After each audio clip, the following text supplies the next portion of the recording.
मैं सिर्फ एक साधारण सा मास्टर था। लेकिन उस दिन जब मैंने अपने चेले को सड़ी हुई रद्दी गोली खिलाई तो पूरी दुनिया हिल गई। पूरे सेक्ट को लगा कि मैं उसे सीधे जहर देकर मारना चाहता हूं। लेकिन तभी मेरे सिस्टम ने 10,000 गुना क्रिटिकल रिटर्न ट्रिगर कर दिया और मुझे सीधे इनाम में डीमन गॉड ओरिजिन की एक बूंद मिल गई। उधर मेरा वो चेला उस सड़ी हुई गोली को खाकर मरा नहीं, बल्कि उसने एंशिएंट डेसोलेट होली बॉडी को जगा लिया, जो इतिहास में आज तक किसी के पास नहीं थी। वो घुटनों के बल मेरे सामने गिर पड़ा। रो रो कर जमीन पर सिर पटकते हुए मुझे शुक्रिया कहने लगा। उसने कसम खाई कि वो मेरे लिए आग में कूद जाएगा और 1000 बार मरने को भी तैयार है। लेकिन सच कहूं, उसे जरा भी अंदाजा नहीं था कि वो सच में एक कचरा गोली ही थी और मैं तो बस अपने सिस्टम का फायदा उठा रहा था। उस वक्त उस बड़े से हॉल की हवा इतनी भारी हो चुकी थी कि मेरा दम घुट रहा था। हॉल के दोनों तरफ 12 बुढ़े बैठे थे। ये चिंग्युन सेक्ट के सारे खूंखार एल्डर्स थे। हर किसी के अंदर से खतरनाक स्पिरिचुअल एनर्जी उबल रही थी और उनकी नजरें छुरियों की तरह सीधे मेरे शरीर के आर पार हो रही थीं। मेरा नाम है लू चंगे। मेरे शरीर पर जो नीले रंग का चोगा था वो धुल धुल कर लगभग सफेद हो चुका था। दिखने में तो मैं काफी हैंडसम लगता था, लेकिन अफसोस, इस कल्टीवेशन की दुनिया में सिर्फ शक्ल से पेट नहीं भरता। यहां तक कि एक घटिया कल्टीवेटर भी मुझे घास नहीं डालता था, क्योंकि मेरे पास 0 कल्टीवेशन बेस था। हाँ, यही वो मोमेंट था जब मुझे डर जाना चाहिए था। लेकिन मैंने बिना किसी परवाह के एक बड़ी सी जम्हाई ली। मैंने आसपास के उस खौफनाक दबाव को पूरी तरह से इग्नोर कर दिया जो किसी आम इंसान को पीसकर पाउडर बना सकता था। जूनियर भाई, तुम आखिर कब तक इस जिद पर अड़े रहोगे? तभी मेन सीट पर बैठे चिंग्युन सेक्ट के मास्टर जाओ वूजी ने मुंह खोला। उसकी आवाज ज्यादा तेज नहीं थी, लेकिन वो किसी बम की तरह गूंजी, जिससे पूरे हॉल का डिफेंस फॉर्मेशन चमक उठा। वो बहुत ऊंचाई पर बैठा था और मुझे देखने वाली उसकी नजरों में छिपा लालच और नफरत साफ झलक रही थी। तुम पिछले 10 सालों से गुयोंग पीक को संभाल रहे हो, लेकिन तुमने किया क्या? तुम्हारा कल्टीवेशन जहां था वहीं अटका है। आज भी तुम एक मामूली इंसान हो। हमारा चिंग्युन सेक्ट किसी निकम्मे को नहीं पालता। और तो और, उसने बात को घुमाते हुए आखिरकार अपने असली दांत दिखा दिए। गुयोंग पीक ने पिछले 10 सालों में एक भी चेला भर्ती नहीं किया है। हमारे नियमों के अनुसार जिस पीक की कोई विरासत नहीं बचती, उसे वापस ले लिया जाता है। अपनी पीक मास्टर का टोकन सौंप दो और चिंग्युन सेक्ट से दफा हो जाओ। हम एक ही सेक्ट के हैं। सिर्फ इसी नाते मैं तुम्हें आम दुनिया में किसी अमीर आदमी की तरह शांति से अपनी जिंदगी गुजारने की मोहलत दे रहा हूं। उसकी बात खत्म होते ही आसपास के सारे एल्डर्स ने ठंडी हंसी हंसना शुरू कर दिया। अभी तक घुटनों के बल बैठकर सेक्ट मास्टर को शुक्रिया क्यों नहीं कह रहे? इतनी अच्छी जगह घेर कर बैठे हो और करते कुछ नहीं। गुयोंग पीक की वो शानदार स्पिरिचुअल नसों वाली जमीन तुम्हारे जैसे आम इंसान के पास होना सिर्फ एक बर्बादी है। जल्दी टोकन निकालो, इससे पहले कि हमें हाथ उठाना पड़े। मैं उनकी ये सब बातें सुन रहा था, लेकिन मेरी पलकें भी झपकने का नाम नहीं ले रही थीं। अंदर ही अंदर मैं उन्हें गालियां दे रहा था। मुझे इस मनहूस दुनिया में ट्रांसमिग्रेट हुए पूरे 10 साल हो चुके थे। दूसरे लोग ट्रांसमिग्रेट होते हैं तो उनके पास दुनिया भर के चीट कोड होते हैं, और मैं शुरुआत ही एक बर्बाद हो चुके पीक मास्टर के तौर पर हुई। न कोई टैलेंट, न कोई सिस्टम, एकदम शुद्ध पनौती। गुयोंग पीक में कोई चेला क्यों नहीं है? बकवास बात है। मुझे टोकन सौंपने को कह रहे हो? मेरे होठों पर एक अजीब सी तिरछी मुस्कान आ गई। सेक्ट मास्टर जाओ, नियम कहता है कि मेरे गुयोंग पीक में कोई चेला नहीं है, इसलिए इसे वापस लिया जाएगा। लेकिन क्या हो अगर मैं आज ही कोई चेला भर्ती कर लूं? मेरी बात सुनकर जाओ वूजी को लगा जैसे उसने दुनिया का सबसे बड़ा मजाक सुन लिया हो। वो जोर जोर से हंसने लगा। उसके गोल्डन कोर स्टेज की भयानक शक्ति बिना किसी रोक टोक के फट पड़ी। हॉल की जमीन की टाइल्स चटकने लगीं। सिर्फ तुम्हारे दम पर? तुम तो हवा से स्पिरिचुअल एनर्जी खींचना तक नहीं जानते। तुम जैसे निचले स्तर के इंसान के पास कौन आएगा? उसकी हंसी अचानक रुकी और उसकी आंखें खतरनाक हो गईं। ठीक है, आज ही सेक्ट का हर 3 साल में होने वाला शिष्य भर्ती समारोह है। बाहर टैलेंटेड बच्चों की लाइन लगी है। मैं तुम्हें यह मौका देता हूं। अगर आज तुमने एक भी चेला ढूंढ लिया तो मैं ये मामला यहीं खत्म कर दूंगा। लेकिन अगर तुम नहीं कर पाए, उसकी आंखों में मौत का फरमान साफ दिख रहा था, तो मुझे दोष मत देना। मैं सेक्ट के नियमों के मुताबिक तुम्हें यहीं खत्म कर दूंगा। उसकी बात खत्म होते ही हॉल के भारी दरवाजे जोरदार आवाज के साथ खुल गए। बाहर से सूरज की रोशनी अंदर आई। बाहर के चौक में सैकड़ों नौजवान खड़े थे जिन्होंने अभी अभी अपना टेस्ट पास किया था। उनकी आंखें चमक रही थीं और वो हॉल के अंदर बैठे एल्डर्स को घूर रहे थे। साफ था कि वो सब बहुत बेहतरीन टैलेंट वाले बच्चे थे। जाओ पीक मास्टर लू, शुरू करो अपना तमाशा। जाओ वूजी ने हाथ हिलाते हुए अपनी कुर्सी पर पीठ टिका ली। उसके चेहरे पर साफ दिख रहा था कि वो एक ड्रामा देखने के लिए तैयार है। सारे एल्डर्स ने अपने हाथ सीने पर बांध लिए। वो सब मेरी बेइज्जती देखने के इंतजार में थे। एक आम इंसान चेला बनाएगा, अपनी ही बेइज्जती करवाने चला है। मैंने एक गहरी सांस ली और बहुत ही आराम से बाहर की तरफ कदम बढ़ाए। और तभी जैसे ही मेरा एक पैर दरवाजे के बाहर पड़ा, मेरे दिमाग में एक ठंडी मशीनी आवाज गूंज उठी। वो आवाज किसी जन्नत के संगीत जैसी थी। डिंग। होस्ट को जिंदगी और मौत के संकट में पाया गया। एक्टिवेशन की शर्तें पूरी हुई। 10,000 टाइम्स रिटर्न सिस्टम सफलतापूर्वक बाइंड हो गया है। इसके नियम बहुत ही सिंपल थे। चेला बनाओ, उसे कुछ भी दो और बदले में तुम्हें रैंडम क्रिटिकल रिटर्न मिलेगा, कम से कम 10 गुना और ज्यादा से ज्यादा 10,000 गुना। लेकिन एक शर्त थी, चेला ऐसा होना चाहिए जिसकी किस्मत हद से ज्यादा खराब हो। एकदम बर्बाद हो चुका इंसान। मेरे कदम अचानक रुक गए। मेरा दिल पागलों की तरह धड़कने लगा। 10 साल, पूरे 10 साल। आखिरकार मेरा चीट कोड आ ही गया। मामूली चीजें दो और बदले में भगवानों वाली चीजें पाओ, और वो भी सिर्फ बर्बाद लोगों को चेला बनाकर। ये तो जैसे सिर्फ मेरे लिए ही बनाया गया था। मैंने अपनी खुशी को किसी तरह दबाया। मेरी नजरें किसी सर्चलाइट की तरह बाहर चौक पर खड़े उन सैकड़ों टैलेंटेड बच्चों पर घूमने लगीं। ये सारे बच्चे अब मेरी नजरों में किसी कचरे से कम नहीं थे। टैलेंट बहुत अच्छा है, नहीं चाहिए। बैकग्राउंड बहुत तगड़ा है, दफा हो जाओ। तभी मेरी नजर चौक के सबसे कोने में खड़े एक लड़के पर जाकर रुक गई। वो लड़का जमीन पर गिरा पड़ा था। उसका पूरा शरीर चोटों से भरा था, कपड़े फटे हुए थे और चेहरा एकदम पीला पड़ा था। उसके नाभि के पास एक बहुत ही भयानक घाव था। साफ दिख रहा था कि उसकी स्पिरिचुअल जड़ें किसी ने जिंदा ही नोच ली थीं। आसपास के लोग अपनी नाक बंद करके उससे दूर भाग रहे थे। क्या ये तियानफिंग सिटी का वो जीनियस ये चेन नहीं है? अरे काहे का जीनियस? कुछ दिन पहले उसकी सबसे बेहतरीन लाइटनिंग स्पिरिचुअल रूट पर ज्यूक्सियो होली लैंड के गॉडसन की नजर पड़ गई थी। उसने सीधे अपने लोग भेजकर इसे उखड़वा लिया। और उसकी वो मंगेतर, जैसे ही उसने देखा कि ये बर्बाद हो चुका है, वो तुरंत जाकर उसी गॉडसन के पैरों में गिर पड़ी। उसी ने तो इसके हाथ पैर तोड़ने का हुक्म दिया था। ये इतना बर्बाद इंसान यहाँ क्या कर रहा है? इसे जो भी अपना चेला बनाएगा, क्या वो सीधे ज्यूक्सियो होली लैंड से दुश्मनी नहीं मोल ले लेगा? आसपास के लोगों के ये ताने सुनकर ये चेन ने अपने दांत किटकिटाए। उसकी आंखें एकदम लाल हो चुकी थीं और उसके नाखून उसकी ही हथेलियों का मांस चीर रहे थे।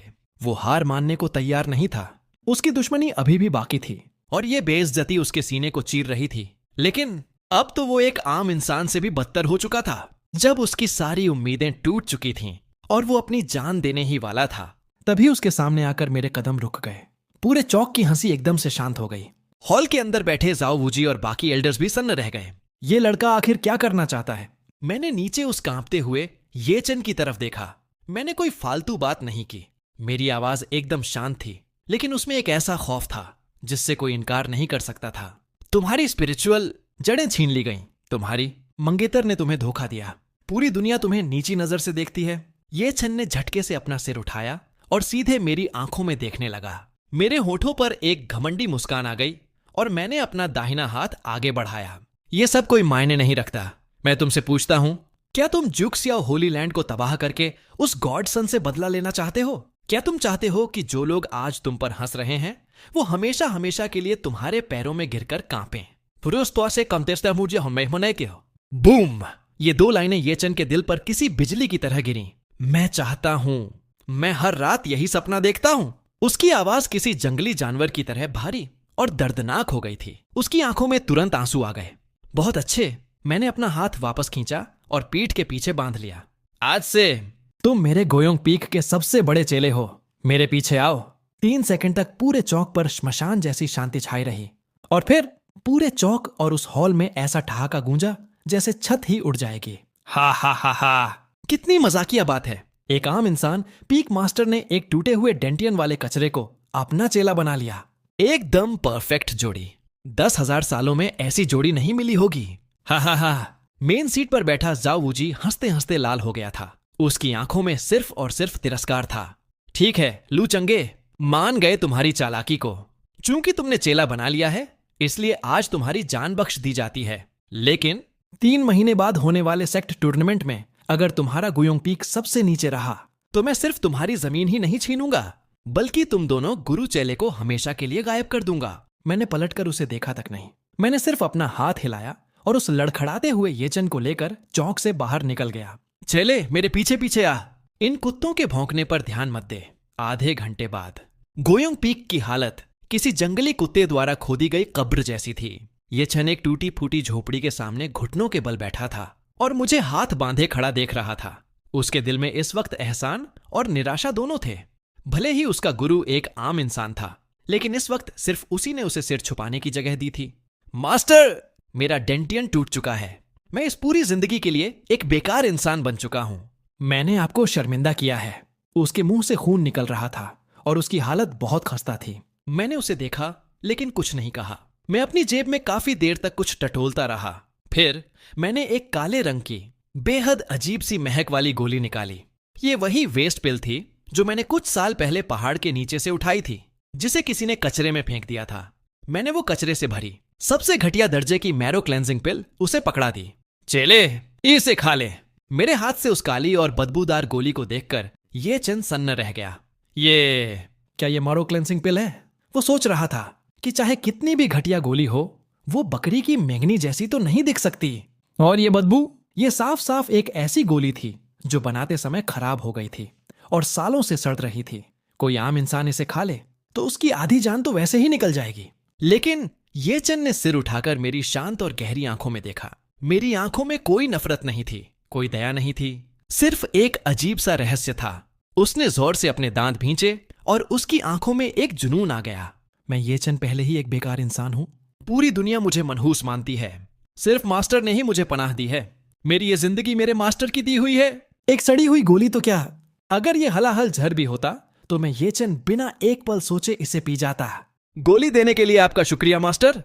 उसने जमीन पर जोर से सिर पटका और पूरे सम्मान के साथ अपने दोनों हाथ आगे बढ़ा दिए। उसने उस काली सड़ी हुई गोली को लिया और एक झटके में निकल गया। गल्प। वो गोली उसके पेट में जाते ही एक गंदी और गर्म कीचड़ में बदल गई और उसकी टूटी हुई नसों में पागलों की तरह दौड़ने लगी। उस गोली से उसे ठीक होने का कोई एहसास नहीं हुआ, बल्कि उसके टूटे हुए डेंटियन में सुई चुभने जैसा भयानक दर्द होने लगा। उसने दर्द से एक हल्की सी आवाज निकाली और अपने होठों को जोर से काट लिया। उसके माथे से पसीना टपकने लगा और उसी सेकंड जब उसने वो गोली निगली, मेरे दिमाग में सिस्टम की वो ठंडी और सुरीली आवाज बम की तरह फट पड़ी। डिंग! होस्ट ने अपने बड़े चेले येचन को एक सड़ी हुई गोली दी है। बधाई हो, आपने सिस्टम का सबसे बड़ा 10,000 टाइम्स क्रिटिकल रिटर्न ट्रिगर किया है। डिंग! 10,000 गुना रिटर्न सफल हुआ। होस्ट को सुप्रीम डिवाइन आइटम प्राप्त हुआ है, drop of chaos demon God origin. Boom! जैसे ही सिस्टम की आवाज खत्म हुई, मुझे लगा जैसे मेरे सिस्टम स्पेस के अंदर एक ऐसा खौफनाक तूफान आ गया है जिसे शब्दों में बयान नहीं किया जा सकता। केओस डीमन गॉड ओरिजिन, ये वो ताकत थी जो ब्रह्मांड के बनने से भी पहले पैदा हुई थी। इसमें तबाही और जीवन के सबसे बड़े नियम छिपे थे। अगर कोई आम इंसान इसकी एक बूंद को भी अपने अंदर संभाले तो उसका पूरा शरीर भगवान की तरह बन जाएगा। मेरी सांसें अटक गईं, मेरा दिल पागलों की तरह धड़कने लगा। 10,000 गुना रिटर्न, पहली ही बार में सबसे बड़ा जैकपॉट। एक ऐसी सड़ी हुई गोली जिसे कुत्ते भी न सूंघें, उसने मुझे वो चीज दे दी जिसके लिए पूरी दुनिया पागल हो सकती है। निकालो इसे, अभी के अभी मेरे शरीर में डालो, टिमे ने अपने मन में चीखते हुए कहा। और फिर एक झटके में एक गहरे सुनहरे रंग की एनर्जी जो किसी ब्लैक होल जैसी गहरी थी, सीधा मेरे माथे में घुस गई। मुझे लगा था कि बहुत दर्द होगा, लेकिन सिस्टम का तरीका बहुत ही शांत और ताकतवर था। जैसे ही वो दानव भगवान की ताकत मेरे शरीर में गई, मेरा वो आम इंसान वाला शरीर जो 10 साल से रत्ती भर नहीं बदला था, किसी कागज की तरह फटकर दोबारा नया बनने लगा। मेरे शरीर के अंदर से बादलों के गरजने जैसी आवाजें आने लगीं। मेरा खून किसी उबलते हुए ज्वालामुखी की तरह दौड़ रहा था। मॉर्टल रेल्म टूट गया। की कंडेंसेशन टूट गया। फाउंडेशन एस्टैब्लिशमेंट बिल्कुल मक्खन की तरह पार। और पलक झपकते ही मैं पीक पर पहुंच गया। सिर्फ एक सांस लेने के समय में मेरे डेंटियन के अंदर स्पिरिचुअल एनर्जी पागलों की तरह लिक्विड बनकर जमने लगी और वहां एक गहरे सुनहरे रंग का गोल्डन कोर बन गया जिस पर ब्रह्मांड के नियम लिखे हुए थे। Golden core early stage, golden core middle stage, golden core late stage, golden core peak. सिर्फ कुछ सेकंड्स में मैं एक मामूली इंसान से रॉकेट की स्पीड में उड़कर गोल्डन कोर पीक पर पहुंच गया। और सबसे बड़ी बात, मेरा गोल्डन कोर कोई मामूली नहीं था। ये वो लेजेंडरी केओस गोल्डन कोर था जिसके सामने दुनिया का कोई जादू काम नहीं करता और जो अपने लेवल में हमेशा अजेय रहता है। इस वक्त हालांकि बाहर से मैं अभी भी वही आम इंसान लग रहा था जिसके अंदर कोई स्पिरिचुअल एनर्जी नहीं थी, लेकिन मेरे शरीर के अंदर इतनी ताकत थी कि मैं सिर्फ एक मुक्के से पूरे पहाड़ को चूर चूर कर सकता था। मजा आ गया। ये होता है ट्रांसमिग्रेटर का असली मजा। मुझे मेहनत क्यों करनी चाहिए जब मैं अपने चेले के जरिए सिर्फ लेटे लेटे फायदे लूट सकता हूं। और तभी मेरे पैरों के पास से दर्द भरी चीख की आवाज आई। मैंने नीचे देखा तो ये चंद जमीन पर सिकुड़ा पड़ा था।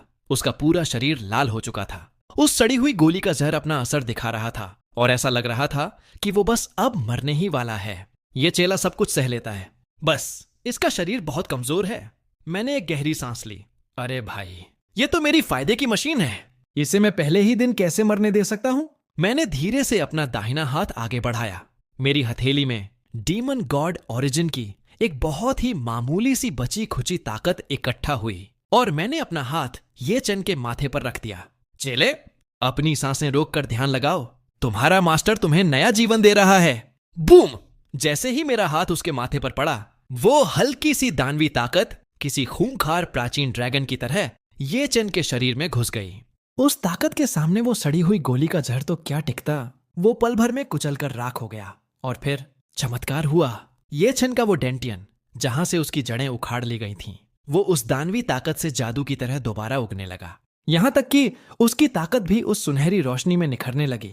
गुयोंग पीक के ऊपर आसमान का रंग बदलने लगा। ऐसा लग रहा था जैसे पुराने समय के दानव भगवान वहां गरज रहे हों। सोने के झरने जैसी एनर्जी आसमान से गिरकर पागलों की तरह ये चन के शरीर में घुसने लगी। ये क्या है? ये चन ने झटके से अपनी आंखें खोली। उसकी आंखों से दो सुनहरी किरणें सीधे आसमान की तरफ निकली। उसने महसूस किया कि उसका टूटा हुआ डेंटियन सिर्फ ठीक ही नहीं हुआ, बल्कि उसकी पहले वाली लाइटनिंग रूटर से 100 गुना ज्यादा ताकतवर बन गया था। उसके शरीर के हर कोने में एक ऐसी ताकत भर गई थी कि उसे लग रहा था जैसे वो एक मुक्के में आसमान फाड़ देगा। उसके दिमाग में अपने आप 4 शब्द चमकने लगे। Ancient desolate Holi body, someone सवन तोन बोने नोपियट होनोन हेनबी। लेजेंड्स कहते हैं कि जब ये बॉडी अपनी पूरी ताकत पर आती है तो इंसान अपने नंगे हाथों से अमर देवताओं को भी फाड़ सकता है और पूरे ब्रह्मांड को पैदल नाप सकता है। और ये बॉडी मुझ जैसे एक बर्बाद हो चुके इंसान के अंदर जाग गई है। यचन पूरी तरह सुन्न पड़ गया। वो पागलों की तरह मुझे देख रहा था। मैं अभी भी हाथ पीछे बांधे बड़ी शांति से खड़ा था। उसके दिमाग में तो जैसे सुनामी आ गई थी। कौन सी सड़ी हुई गोली? कौन सा आम इंसान मास्टर? ये सब झूठ था। मास्टर ने मुझे जानबूझकर एक ऐसी जादुई गोली दी जो सड़ी हुई दिखती थी, और उस गोली ने मेरा डेंटियन ही वापस नहीं लाया, बल्कि दुनिया की सबसे ताकतवर बॉडी मुझे दे दी। ये ताकत, इसके सामने तो शिंगयुन सेक्ट का मास्टर क्या, जुक्सियो होली लैंड का मास्टर भी घुटनों के बल बैठकर मास्टर को अपना दादा मानेगा। मेरे मास्टर तो सच में इस दुनिया में रूप बदलकर खेल रहे कोई अमर भगवान हैं। और वो जो एल्डर्स और सेक्ट मास्टर को कमजोर समझकर हंस रहे थे, वो सब तो अंधे कुएं के मेंढक हैं। मुझे नया जीवन देने के लिए शुक्रिया मास्टर। ये चन इस जन्म में आपके लिए 1000 बार मरने को तैयार है। ये चन खुशी और जोश से कांप रहा था। उसकी आंखों से आंसू बह रहे थे और उसने बिना हिचकिचाए जमीन पर 3 बार अपना सिर जोर से पटका। उसकी नई ताकत की वजह से जमीन की टाइल्स में भी गड्ढे हो गए। मैं उस जोश से भरे चेले को देख रहा था जो अपने दिमाग में ही मेरे बारे में दुनिया भर की ख्याली पुलाव पका रहा था। मुझे अंदर ही अंदर बहुत मजा आ रहा था, लेकिन बाहर से मैंने खुद को ऐसा दिखाया जैसे मैं कोई बहुत बड़ा भगवान हूं। मैं वापस जाकर अपनी उस पुरानी कुर्सी पर लेट गया। मैंने पास ही रखी ठंडी और घटिया चाय का कप उठाया, एक घूंट पिया और एकदम हल्के स्वर में बोला, ये तो बस एक नॉर्मल बात है, सिर्फ एक होली बॉडी ही तो है, कोई बड़ी बात नहीं। और तभी पहाड़ के दरवाजे के बाहर एक जोरदार धमाका हुआ। सेक्ट मास्टर के भेजे हुए लॉ एनफोर्समेंट हॉल के एक अधिकारी ने लात मारकर हमारा दरवाजा तोड़ दिया। बूम! वो टूटा फूटा दरवाजा एक झटके में लकड़ी के बुरादे में बदल गया। धूल और मिट्टी के बीच से 3 घमंडी लोग मेरे अहाते में घुसे। उनका लीडर था लॉ एनफोर्समेंट हॉल का अधिकारी वंग मंग। उसका कल्टीवेशन फाउंडेशन एस्टेब्लिशमेंट का था और वो बाहरी शिष्यों के बीच सीना तानकर चलता था। लू चंगे, तुम्हारी इतनी हिम्मत! मैं यहां इस बात का हुक्म तामील करने आया हूं कि इस लड़के के हाथ पैर तोड़ दिए जाए और इसे जुक्सियाओ होली लैंड के हवाले कर दिया जाए। और जहां तक तुम्हारी बात है, ए पीक मास्टर, वंग मंग ने अपनी लंबी तलवार निकाली और उसकी नोक सीधा मेरी नाक के सामने तान दी। उसकी आवाज में जहर भरा था। चुपचाप अपने हाथ पीछे बांध लो और मेरे साथ सजा भुगतने के लिए जिंग फाटैंग चलो, वरना यहीं काट डालूंगा। तर उसके पीछे खड़े दोनों चेलों ने भी अपनी तलवारें निकाल लीं और कमीनी हंसी हंसने लगे। उनकी नजरों में गुयोंग पीक पर एक मास्टर था जिसकी कोई औकात नहीं थी, और एक चेला था जो पूरी तरह से कचरा था। उनके लिए यह काम तो मुफ्त औकात नहीं थी, और एक चेला था जो पूरी तरह से कचरा था। उनके लिए यह काम तो मुफ्त में क्रेडिट लूटने जैसा था। लेकिन इस जानलेवा माहौल के बीच भी मैंने अपनी पलकें तक नहीं झपकाई। मैं बस अपने हाथ में पकड़े उस घटिया चाय के कप को देख रहा था जिस पर अब धूल की एक परत जम चुकी थी। मेरी भौहें हल्की सी सिकुड़ गईं। मेरी चाय गंदी हो गई। मैंने बहुत ही ठंडे स्वर में चंद शब्द कहे, तुझे अभी भी अपनी सड़ी हुई चाय की पड़ी है? एहसान फरामोश कुत्ता।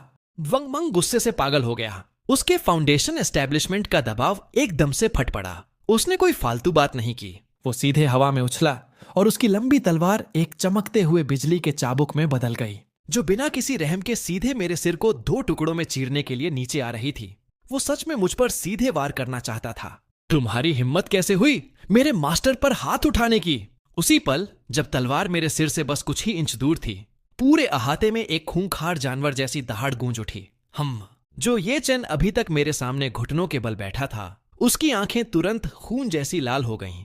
वो किसी भी कीमत पर उस शख्स को खरोंच तक नहीं आने दे सकता था जिसने उसे नया जीवन दिया था।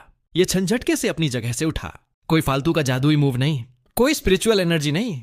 उसने सिर्फ अपने एंशंट डेजोलेट होली बॉडी की उस नई ताकत का इस्तेमाल किया।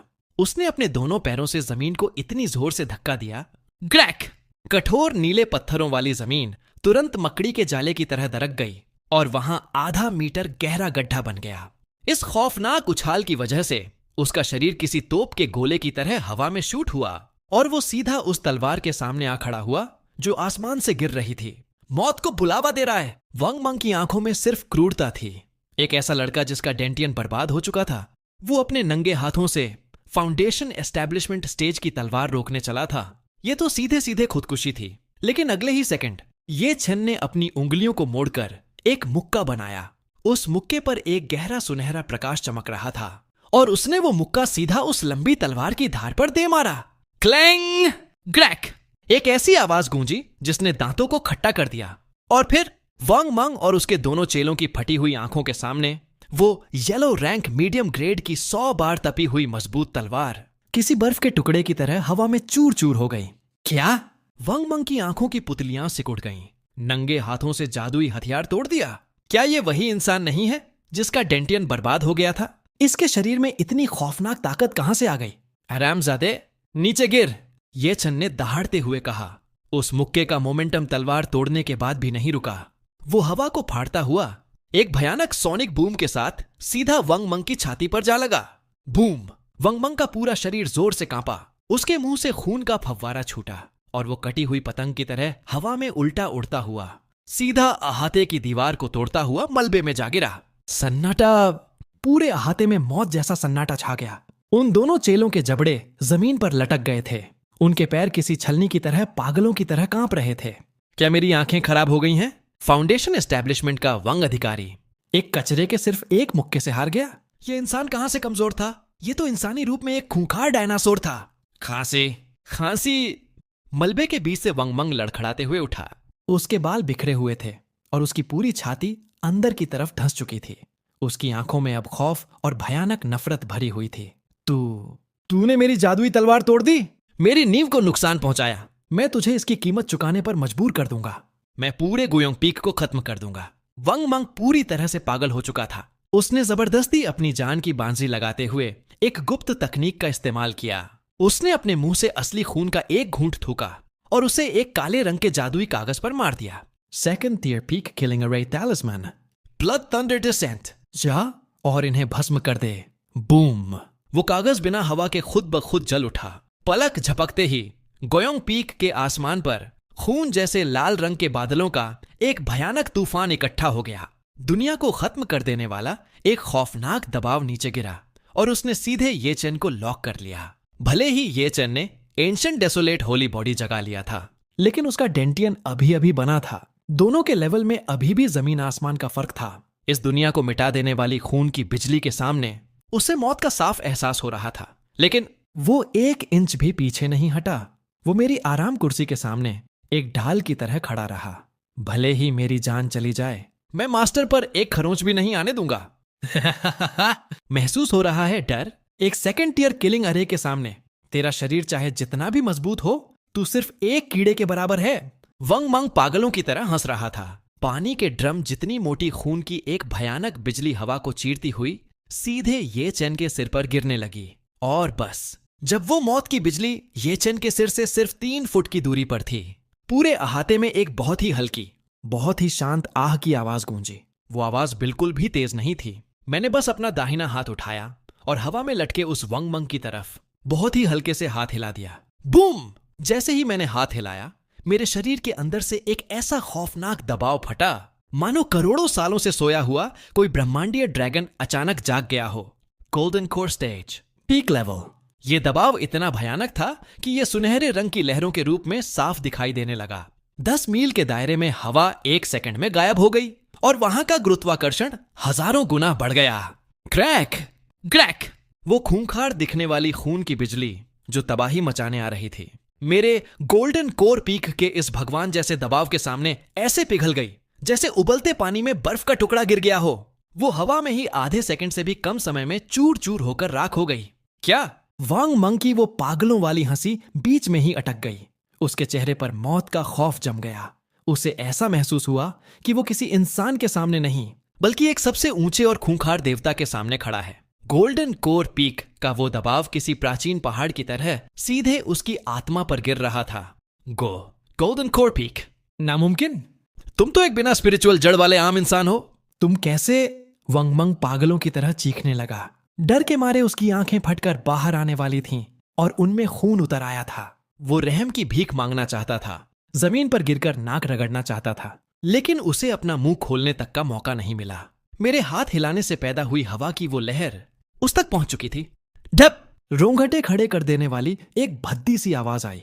कोई लड़ाई नहीं हुई, कोई जादुई रोशनी नहीं चमकी। लॉ एनफोर्समेंट हॉल के उन दोनों चेलों और येचेन की फटी हुई आंखों के ठीक सामने फाउंडेशन एस्टेब्लिशमेंट का अधिकारी वंग मंग हवा के बीचों बीच बिल्कुल ऐसे फट गया जैसे किसी ने हथौड़े से टमाटर को कुचल दिया हो। बम! एक जोरदार धमाके के साथ उसकी हड्डियां, उसका मांस और यहां तक कि उसके जादुई कपड़े भी इस खौफनाक ताकत के सामने पल भर में एक एनर्जी की लहर में बदल गए। उसकी आत्मा तक मिट गई। वो हवा में ही राख बनकर हमेशा के लिए गायब हो गया। हवा का एक झोंका आया और सब कुछ शांत हो गया। धड़ाम धड़ाम! वो 2 चेले जो जिंदा बच गए थे, उनकी टांगें नूडल्स की तरह पिघल गईं और वो जमीन पर धड़ाम से गिर पड़े। उनके कपड़ों से एक बहुत ही बदबूदार महक आने लगी थी। वो पागलों की तरह टूटे हुए पत्थरों पर अपना सिर पटकने लगे। उनकी सांसें तक रुक गई थीं। खत्म! अधिकारी वांग बस हवा में एक थप्पड़ खाने से गायब हो गए। वो पीक मास्टर जिसे पूरा सेक्ट एक कमजोर कीड़ा मानता था, वो असल में गोल्डन कोर पीक का एक खौफनाक दानव था। ये चेन भी पूरी तरह से पत्थर बन चुका था। उसने आसमान में उड़ती उस बची हुई एनर्जी को देखा और फिर पलटकर अपनी आराम कुर्सी पर लेटे मुझे देखा। उसका दिल पागलों की तरह धड़क रहा था और उसका खून उबल रहा था। मास्टर इतने ज्यादा ताकतवर हैं। उन्होंने न सिर्फ मुझे वो जादुई गोली दी, बल्कि बिना अपनी जगह से हिले एक फाउंडेशन एस्टैब्लिशमेंट मास्टर को बस ऐसे ही राख कर दिया। ये सेक्ट के एल्डर्स, ये जुक्सियाओ का गॉडसन, मास्टर के सामने इनकी औकात एक कीड़े से भी कम है। पूरे अहाते में मौत जैसा सन्नाटा था। उस एनर्जी के तूफान के बीच पता नहीं कब मैंने एक नया चाय का कप उठा लिया था। मैंने चाय की पत्ती को फूंक मारकर किनारे किया और एक छोटा सा घूंट लिया। मेरी गहरी आंखें अभी भी सदमे में जमे हुए येचन को देख रही थीं। मैंने बहुत ही शांति से कहा, चेले, याद रखना, जब किसी पागल कुत्ते को मारना हो तो अपनी पूरी ताकत का इस्तेमाल करना चाहिए। वंग मंग खत्म हो गया था। उसकी एक हड्डी तक नहीं बची थी। जब वो दोनों चेले, जिनकी रूह कांप चुकी थी, लुढ़कते गिरते हुए मैन पीक की तरफ भागे और उन्होंने गुयोंग पीक पर हुए इस भयानक हादसे की खबर दी, तो पूरे चिंगयुन सेक्ट में 10 रिक्टर स्केल का भूकंप आ गया। सेंट्रल हॉल के अंदर बम! ग्रैक! सेक्ट मास्टर जाओ वूजी की कभी ना टूटने वाली सीट उसके एक ही मुक्के में चूर चूर हो गई। तुमने क्या कहा? वंग मंग को लू छंगे ने हवा में एक थप्पड़ मारकर गायब कर दिया। जाओ वूजी की आंखें तांबे की घंटियों जैसी बड़ी हो गई थीं। उसका चेहरा गुस्से और सदमे से भयानक हो चुका था। वो नीचे घुटनों के बल कांपते हुए उन दोनों चेलों को घूर रहा था। सच है सेक्ट मास्टर, वो चेला रोते हुए चिल्लाया। वो वो बहुत खौफनाक था। वो पक्का गोल्डन कोर था, बल्कि शायद वो गोल्डन कोर पीक था। ठस्स! ये सुनते ही हॉल में बैठे सभी 12 एल्डर्स ने एक साथ ठंडी सांस ली। हर किसी के चेहरे पर ऐसा एक्सप्रेशन था जैसे उन्होंने दिन दहाड़े कोई भूत देख लिया हो। नामुमकिन, बिल्कुल नामुमकिन। फर्स्ट एल्डर झटके से अपनी जगह से उठा। उसकी दाढ़ी तक कांप रही थी। जब 10 साल पहले लू चंगे इस सेक्ट में आया था तो मैंने खुद उसका टेस्ट लिया था। वो पूरी तरह से एक बिना जड़ वाला आम इंसान था। 10 सालों में वो 1 इंच नहीं बढ़ा। फिर वो अचानक गोल्डन कोर पीक कैसे बन सकता है? क्या ऐसा हो सकता है कि सेकंड एल्डर की आंखों में एक गहरा खौफ चमक उठा? क्या ऐसा हो सकता है कि इन 10 सालों से वो नाटक कर रहा था? वो अपनी असली ताकत छुपाकर हम सबको बंदरों की तरह नचा रहा था। 10 साल तक बिना कुछ बोले सहते रहना, और जब हमला किया तो सीधे आसमान फाड़ दिया। ये कैसा खौफनाक दिमाग है? कितनी गहरी साजिश है? जब वूजी का चेहरा इतना काला पड़ गया था कि लग रहा था उससे पानी टपकने लगेगा। Golden core peak. उसे खुद चिंगयुन सेक्ट का मास्टर बनने के बाद बड़ी मुश्किल से ये लेवल मिला था। अगर लू चंगे सच में इस लेवल का था तो उसका गुयोंग पीक की स्पिरिचुअल नसों को छीनने का सपना तो टूटेगा ही, साथ ही सेक्ट को एक भयानक दुश्मन भी मिल जाएगा। सेक्ट मास्टर, अब हमें क्या करना चाहिए? वंग मंग आपका खास आदमी था। वो गोयोंग पीक पर मारा गया तो क्या हम इसे ऐसे ही जाने देंगे? एक एल्डर ने डरते डरते पूछा। ऐसे ही जाने दे? गुयोंग पीक की वो शानदार स्पिरिचुअल जमीन तो मुझे हर हाल में चाहिए। जाओ वूजी ने अपनी मुट्ठियां कस लीं। उसकी आंखों में एक जहरीली चमक आ गई। वो पागलों की तरह कमरे में टहलने लगा। उसका दिमाग बिजली की तेजी से दौड़ रहा था। सीधे लू चंगे से लड़ना अक्लमंदी नहीं होगी। अचानक जाओ जी के कदम रुक गए। उसके होठों पर एक बहुत ही कमीनी और ठंडी मुस्कान आ गई। लू चंगे, तूने सब कुछ सोच लिया, लेकिन एक चीज भूल गया। भले ही तेरी ताकत आसमान छूती हो, लेकिन वो चेला जो तूने आज ही लिया है वो तो एक ऐसा कचरा है जिसका डेंटियन टूटा हुआ है और जिसे आए अभी 1 दिन भी नहीं हुआ है। सारे एल्डर्स चौंक गए और फिर सबकी आंखें एक साथ चमक उठीं। फर्स्ट एल्डर ने एक कदम आगे बढ़ाया। सेक्ट मास्टर का मतलब है हम उस येचन नाम के कचरे का इस्तेमाल करेंगे? बिल्कुल। जाओ वूजी की आंखों में खौफनाक चमक थी। मेरा हुक्म जारी करो। सेक्ट का जेंटियन बेल बजाओ। जो सेक्ट टूर्नामेंट 3 साल बाद होने वाला था उसे कल दोपहर 12 बजे के लिए शिफ्ट कर दिया गया है। और सेक्ट के सबसे कड़े नियम के अनुसार लाइफ एंड डेथ टूर्नामेंट में कोई भी पीक मास्टर या एल्डर अपने चेले की जगह नहीं लड़ सकता। जो ऐसा करेगा उसे सेक्ट का गद्दार माना जाएगा और पूरा सेक्ट मिलकर उसे मार डालेगा। जाओची पागलों की तरह हंसने लगा। कल रिंग के अंदर मैं अपने सबसे खास चेले को भेजूंगा जो फाउंडेशन एस्टैब्लिशमेंट के पीक पर है। वो सबके सामने उस येचन को कुचल कर रख देगा। जैसे ही उसका चेला मरा, गोयोंग पीक की विरासत हमेशा के लिए खत्म हो जाएगी। तब मैं भी देखूंगा कि लू चंगे किस मुंह से उस जमीन पर कब्जा करके बैठता है। सेक्ट मास्टर की जय हो। जड्ड से उखाद्दा फेंकने की ये चाल सच में लाजवाब है। सारे एल्डर्स एक सुर में चापलूसी करने लगे। डोंग, एक बहुत ही भारी और गूंजने वाली घंटे की आवाज ने पूरे चिंगयुन सेक्ट को हिला दिया। घंटे की आवाज के साथ ही जोवूजी की स्पिरिचुअल एनर्जी से भरी आवाज कोने कोने में गूंज उठी। सेक्ट मास्टर का हुक्म। सेक्ट टूर्नामेंट कल दोपहर के लिए तय किया गया है। सभी पीक के चेलों को हिस्सा लेना होगा। रिंग में जिंदगी और मौत किस्मत के हाथ में होगी। कोई भी पीक मास्टर बीच में दखल नहीं देगा। एक पल में पूरा चिंगयुन सेक्ट उबलने लगा। टूर्नामेंट कल ही। ये तो साफ साफ सेक्ट मास्टर की गियोंग पीक को फंसाने की साजिश थी। सुना है आज लू चंगे ने वंग मंग को एक थप्पड़ में मार दिया। सेक्ट मास्टर सीधा उससे लड़ने से डर रहे हैं, इसीलिए वो उसके उस कचरे चेले पर वार कर रहे हैं। वो ये चैन सच में बदकिस्मत है। आज ही तो चेला बना था और कल ही मौत के रिंग में उतरना पड़ेगा। उधर गोयोंग पीक पर ये ऐलान सुनते ही ये चैन ने झटके से अपना सिर उठाया।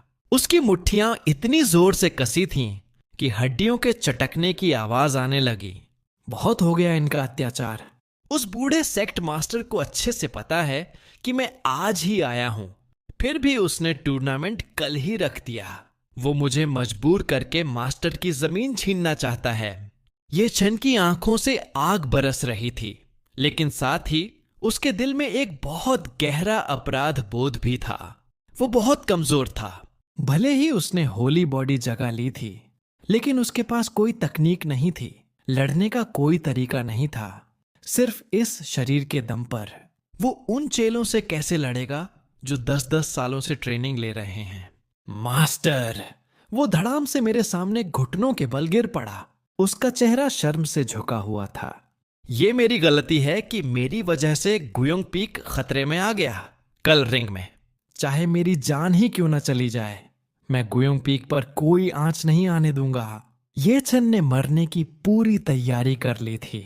उसकी ये जिंदगी उसके मास्टर की थी, इसलिए वो अपनी जान देकर भी दुश्मन का एक टुकड़ा तो नोच ही लेगा। लेकिन मैं अभी भी अपनी आराम कुर्सी पर लेटा हुआ था। बहुत ही आराम से अपना फटा हुआ पंखा झल रहा था। आसमान से होती उस घोषणा को सुनकर मेरे चेहरे पर कोई डर नहीं था, बल्कि मेरे होठों पर एक ऐसी खूंखार खुशी वाली मुस्कान आ गई थी जिसे छुपाना AK-47 की गोलियों को रोकने से भी ज्यादा मुश्किल था। क्या भला आदमी है यार, जाऊजी तो सच में फरिश्ता है। मैं अभी यही सोच रहा था कि मैंने चेले को गोली तो खिला दी, अब आगे किस बहाने से सिस्टम को लूटूं, और इसने खुद ब खुद मुझे एक बहाना लाकर दे दिया। तकनीक नहीं है इसलिए हार जाओगे। बहुत बढ़िया। मैंने अपनी हंसी को जबरदस्ती रोका और उठकर बैठ गया। मैंने उस ये चन की तरफ देखा जो मरने के लिए तैयार बैठा था, और निराशा से अपना सिर हिलाया। जान की बाजी लगाओगे? बेवकूफ कहीं के। मेरे लू चंगे के चले, अगर एक कुत्ते को भी लेकर जाएं तो वो भी पूरी दुनिया को कुचल सकता है। ये बोलते हुए मैंने बहुत ही लापरवाही से अपने उस मैले से स्टोरेज बैग के अंदर कुछ टटोलना शुरू किया। जल्द ही मैंने एक पीले पन्नों वाली किताब निकाली। उसका तो आधा कवर भी फटा हुआ था। साफ दिख रहा था कि यह किताब टेबल के पाए के नीचे सपोर्ट के लिए लगाई गई थी। उस पर धुंधले अक्षरों में लिखा था बेसिक। ये एक येलो रैंक लोअर ग्रेड फटी पुरानी तलवार की किताब थी, जिसे बाहर का झाड़ू मारने वाला नौकर भी उठाकर नहीं देखता। मैंने उस कचरा किताब को ये चन की गोद में फेंक दिया। टूर्नामेंट में अभी पूरी एक रात का समय था। मैंने एक और जम्हाई ली और वापस कुर्सी पर लेट गया। जाकर इसे पढ़। कल रिंग में अगर तूने एक ही तलवार से सामने वाले को 2 टुकड़ों में नहीं काटा तो वापस मत आना। ये चन उस दिल लगी। पीली और फटी हुई बेसिक तलवार की किताब को देखकर पूरी तरह सुन्न हो गया। फाउंडेशन एस्टेब्लिशमेंट पीक के उस मास्टर चेले को हराने के लिए एक बेसिक तलवार की किताब? मास्टर, क्या आप मजाक कर रहे हैं? लेकिन जैसे ही मैंने वो किताब उसके हाथों में फेंकी, सिस्टम की वो बिना जज्बात वाली लेकिन मेरा खून खौला देने वाली आवाज एक बार फिर मेरे दिमाग में किसी बम की तरह फट पड़ी। डिंग! होस्ट ने अपने बड़े चेले ये चन को एक किताब दी है। बधाई हो, आपने 8000 गुना क्रिटिकल रिटर्न ट्रिगर किया है। डिंग! रिटर्न सफल हुआ। होस्ट को ancient god level sword technique प्राप्त हुई है। Great desolate heaven seeking sword.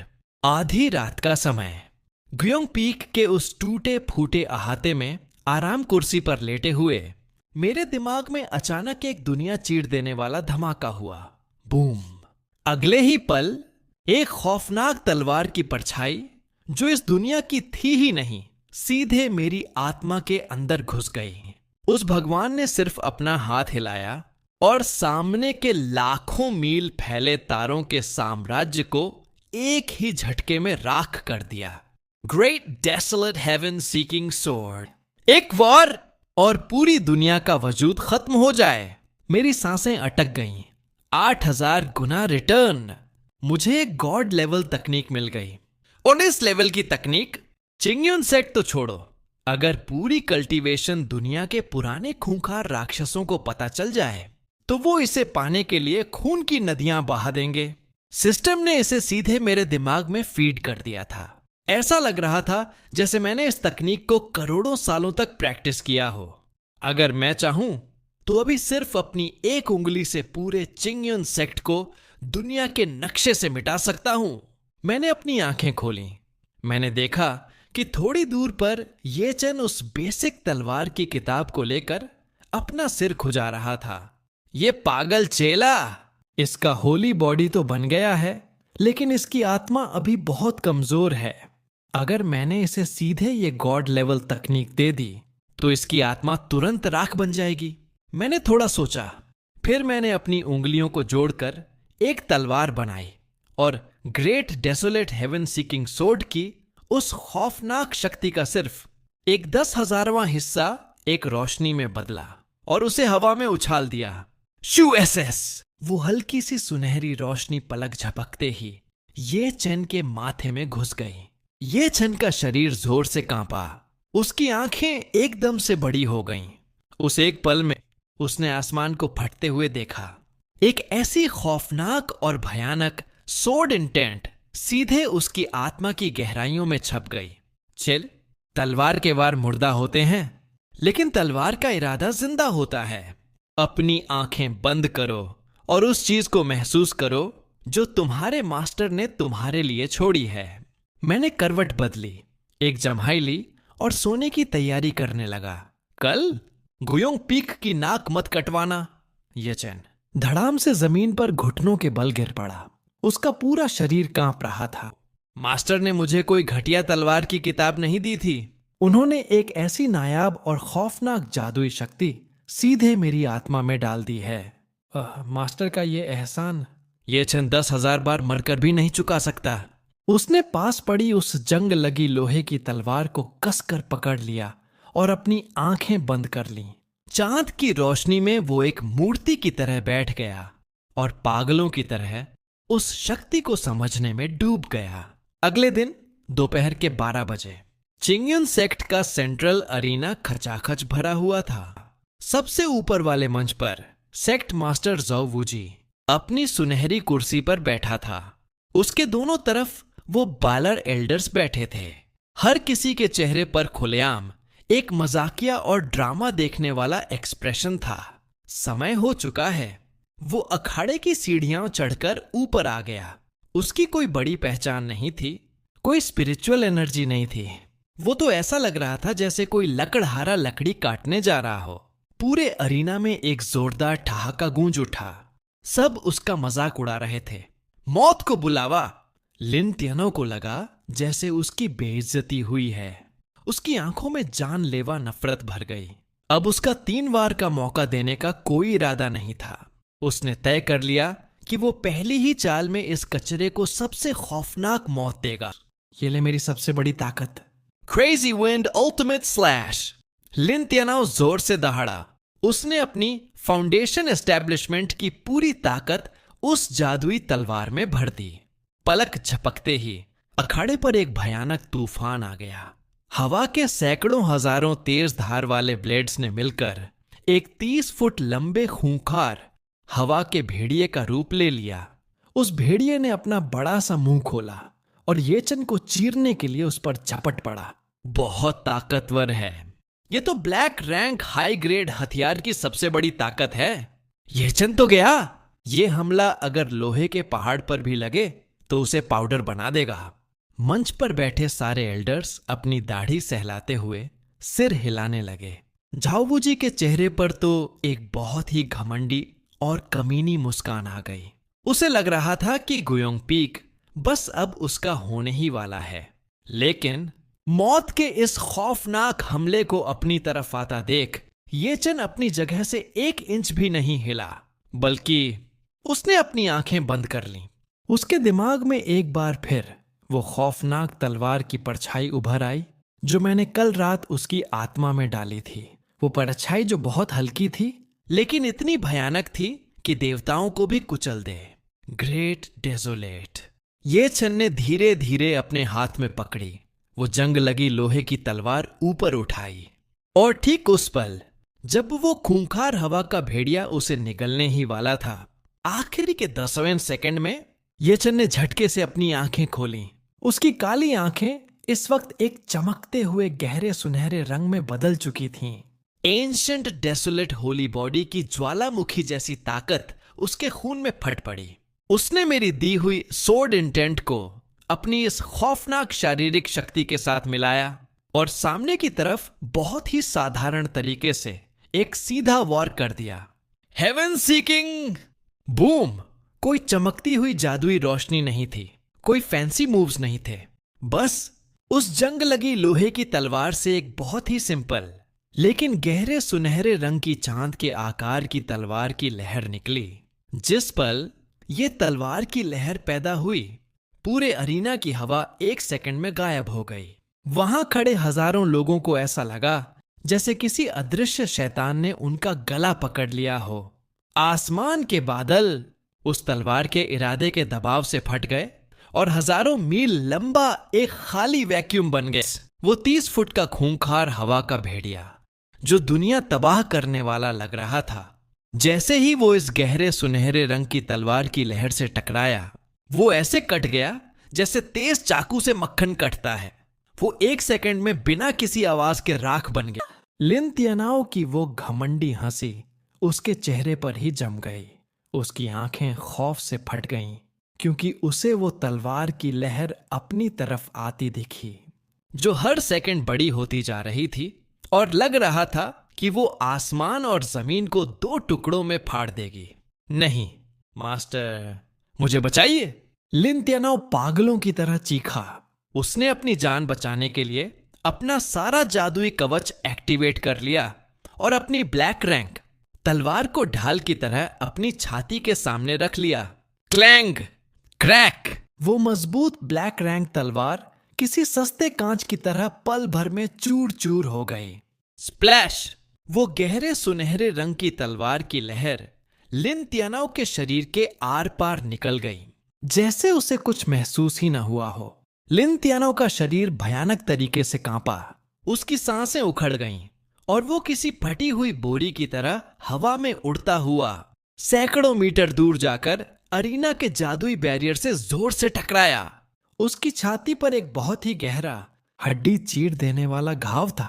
उसका डेंटियन पूरी तरह तबाह हो चुका था, यहां तक कि उसके हाथ पैरों की नसें भी उस तलवार की लहर के झटके से टुकड़े टुकड़े हो गई थीं। फाउंडेशन एस्टेब्लिशमेंट पीक का वो घमंडी जीनियस सिर्फ एक वार में हमेशा के लिए एक अपाहिज बन गया। उसकी पूरी जिंदगी की मेहनत राख हो चुकी थी, लेकिन बात यहीं खत्म नहीं हुई। लिन तियानाओ को तबाह करने के बाद भी उस सुनहरी तलवार की लहर की ताकत 1% भी कम नहीं हुई। वो सफेद पत्थर के अखाड़े को चीरती हुई आगे बढ़ी। उस अखाड़े के जो पत्थर कभी नहीं टूटते थे, उन पर एक 10 फुट गहरी और 300 मीटर लंबी खौफनाक खाई बन गई।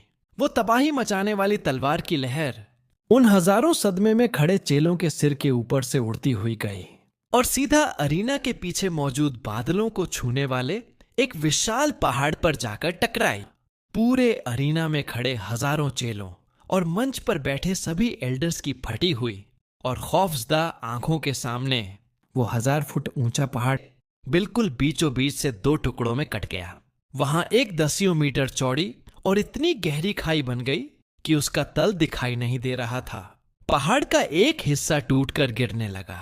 आसमान में धूल और पत्थरों का तूफान छा गया, जैसे दुनिया का अंत आ गया हो।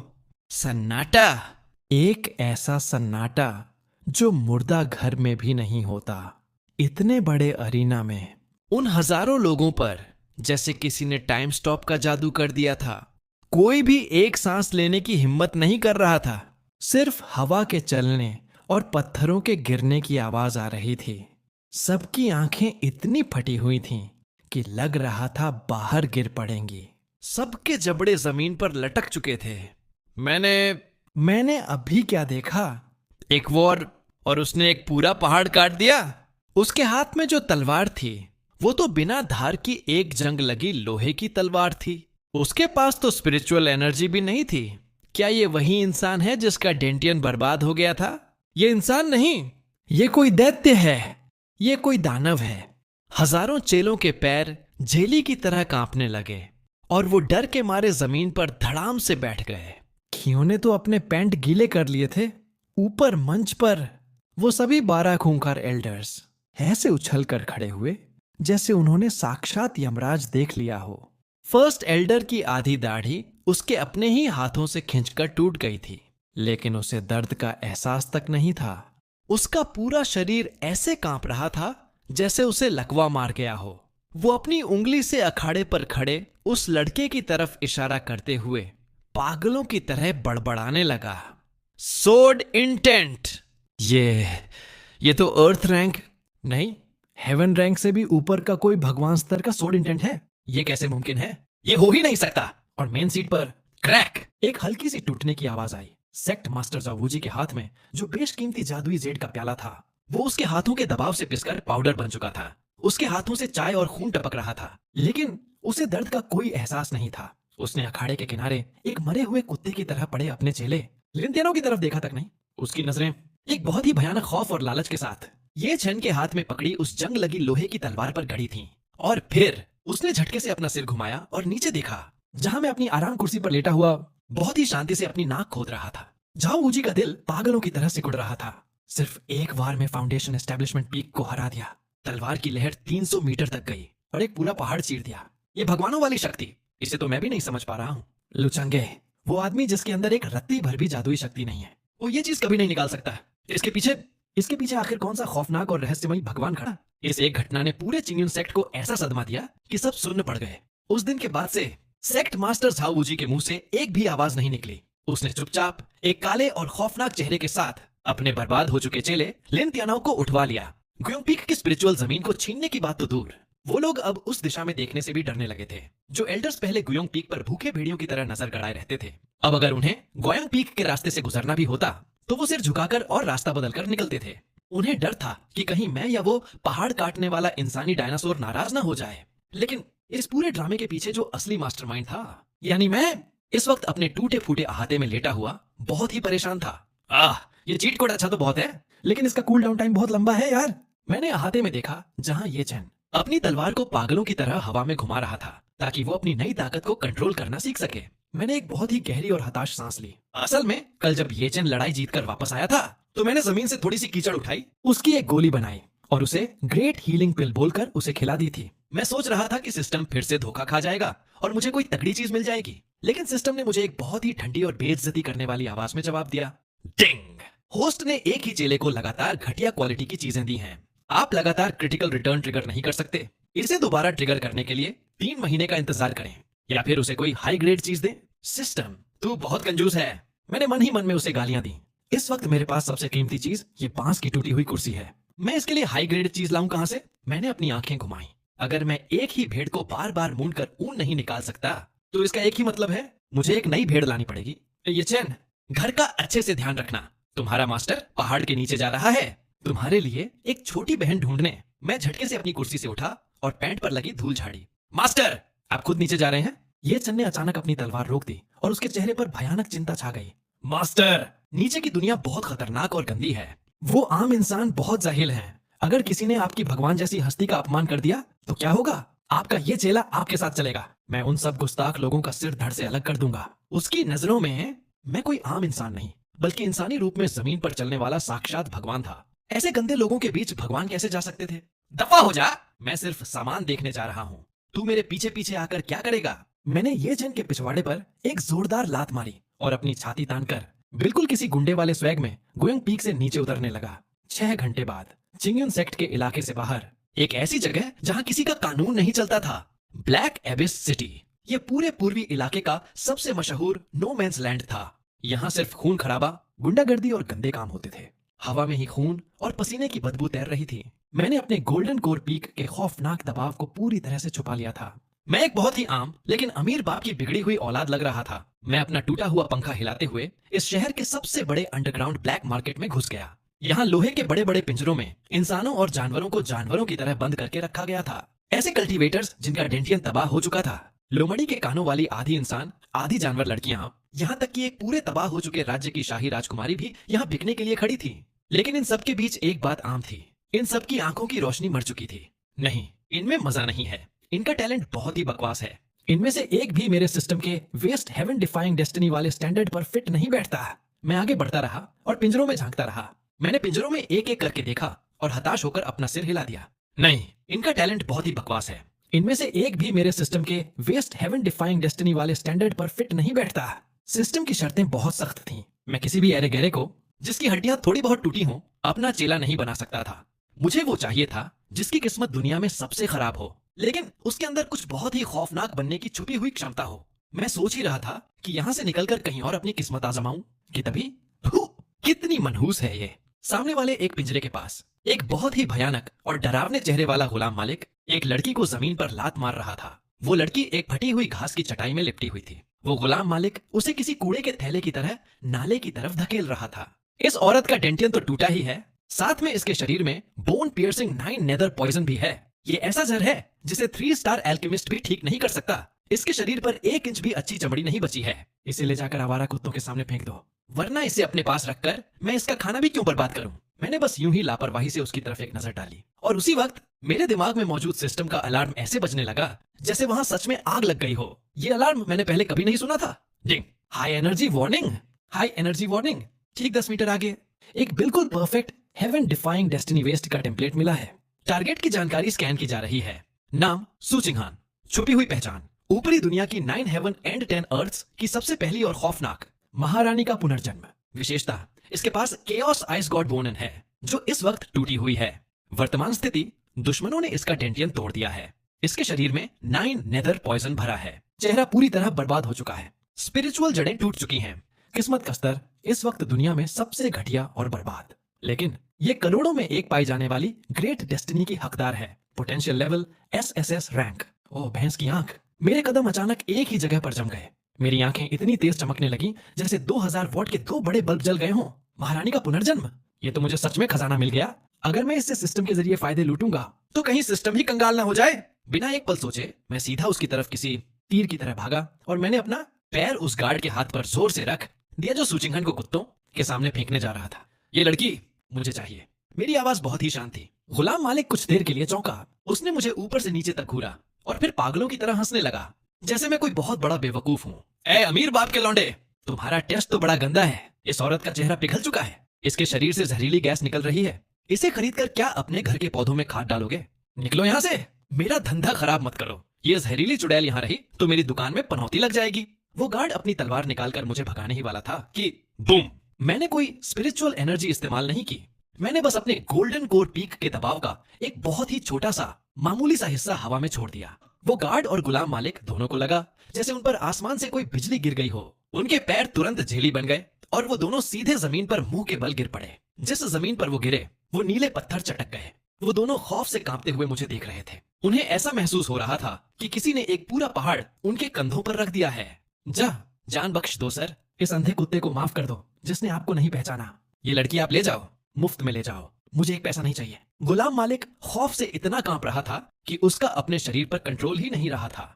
वो पागलों की तरह अपना सिर जमीन पर पटकने लगा। मैंने उन दोनों को भाव तक नहीं दिया। मैंने अपनी जेब से एक लोअर ग्रेड जादुई पत्थर निकाला और उसे उस गुलाम मालिक के सिर पर फेंक कर मारा। फिर मैंने बिना किसी नखरे या घिन के नीचे झुका और उस बदबूदार खून और जहर से सनी सूचिंगहन को अपने कंधे पर बोरी की तरह लाद लिया। खरीद फरोख्त साफ सुथरी होनी चाहिए, कोई किसी को ठगेगा नहीं। मैं सीटी बजाते हुए उस गहरे कोमा में जा चुकी महारानी को अपने कंधे पर उठाए बड़े स्वैग के साथ ब्लैक एबिस सिटी से बाहर निकल गया। गोयोंग पीक। जब मैंने सूचिंगहन को अपने अहाते की जमीन पर किसी आलू की बोरी की तरह धप से फेंका तो उस झटके से उसकी थोड़ी सी चेतना वापस आ गई। उसने बहुत ही दर्द और संघर्ष के साथ अपनी आंखों की एक छोटी सी दरार खोली। आह, उसकी आत्मा के फटने का दर्द और उसकी टूटी हुई नसों में दौड़ते उस खौफनाक जहर ने उसे ऐसा दर्द दिया कि वो जो कभी पूरे ब्रह्मांड पर राज करने वाली आइस एम्प्रेस हुआ करती थी, वो भी दर्द से लगभग बेहोश होने वाली थी। मैं कहाँ हूँ? मैं अभी तक मरी नहीं। सूचिंगहन की उस आंधी खुली। सही सलामत आंख में एक बहुत ही भयानक घमंड और ठंडी बर्फ जैसी नफरत चमक उठी। वो ऊपरी दुनिया की सबसे महान आइस एम्प्रेस थी, लेकिन उसके सबसे करीबियों ने उसे धोखा दिया। 4 खूंखार डीमन लॉर्ड्स ने उस पर एक साथ हमला किया और अंत में उसे अपनी आत्मा का बलिदान देकर अपनी एक बची खुची आत्मा के हिस्से को इस निचली दुनिया की एक उसी की तरह बर्बाद लड़की के शरीर में डालना पड़ा। वो सोच रही थी कि वो इस शरीर में दोबारा कल्टीवेशन करेगी और ऊपरी दुनिया में वापस जाकर उन सबको काट डालेगी, लेकिन नतीजा क्या हुआ? ये शरीर सिर्फ डेंटियन से ही बर्बाद नहीं था, बल्कि इसके अंदर ऐसा खौफनाक जड़ था जिसे उसकी बची हुई आत्मा भी रोक नहीं पा रही थी।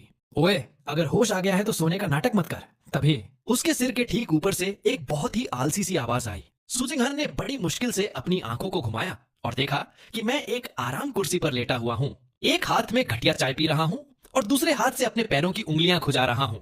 मुझे साफ साफ देखते ही सुजिंगहन के दिल में एक बहुत ही भयानक तिरस्कार और घिन भर गई। एक आम इंसान नहीं, इसके शरीर में बहुत ही हल्की सी जादुई शक्ति है। ज्यादा से ज्यादा की कंडेंसेशन स्टेज का कोई कीड़ा होगा। इस निचली दुनिया का एक इतना घटिया और कमजोर कीड़ा, वो मुझे, महारानी को, ऐसे घमंड से ऊपर से देख रहा है। अगर ये मेरे पिछले जन्म का समय होता तो इस कमजोर कीड़े को मेरे महल के बाहर दरवाजे पर घुटने टेकने की भी औकात नहीं होती। मैं सिर्फ एक नजर से इस पूरी दुनिया को खत्म कर सकती थी। तूने मुझे बचाया? सुजिंगहन की आवाज किसी रेगिस्तान की सूखी रेत जैसी आ रही थी। उसकी आवाज में एक ऐसा ठंडापन था जो किसी को भी अपने पास न फटकने दे। बकवास! इस पूरी दुनिया में मेरे अलावा और कौन इतना दयालु है जो तुझे कचरे के डिब्बे से उठाकर लाएगा? मैंने एक जम्हाई ली और सीधे मुद्दे पर आ गया। मैंने देखा है कि तेरी हड्डियां बहुत अजीब हैं। भले ही सब टूट चुकी हैं, लेकिन तेरे अंदर कुछ तो खास है। मैं तुझे एक मौका देता हूँ, मुझे अपना मास्टर मान ले और मेरी चेली बन जा। मास्टर? सुजंगहन सुन्न रह गई और फिर उसके दिल में एक बहुत ही खौफनाक और घमंडी हंसी गूंज उठी।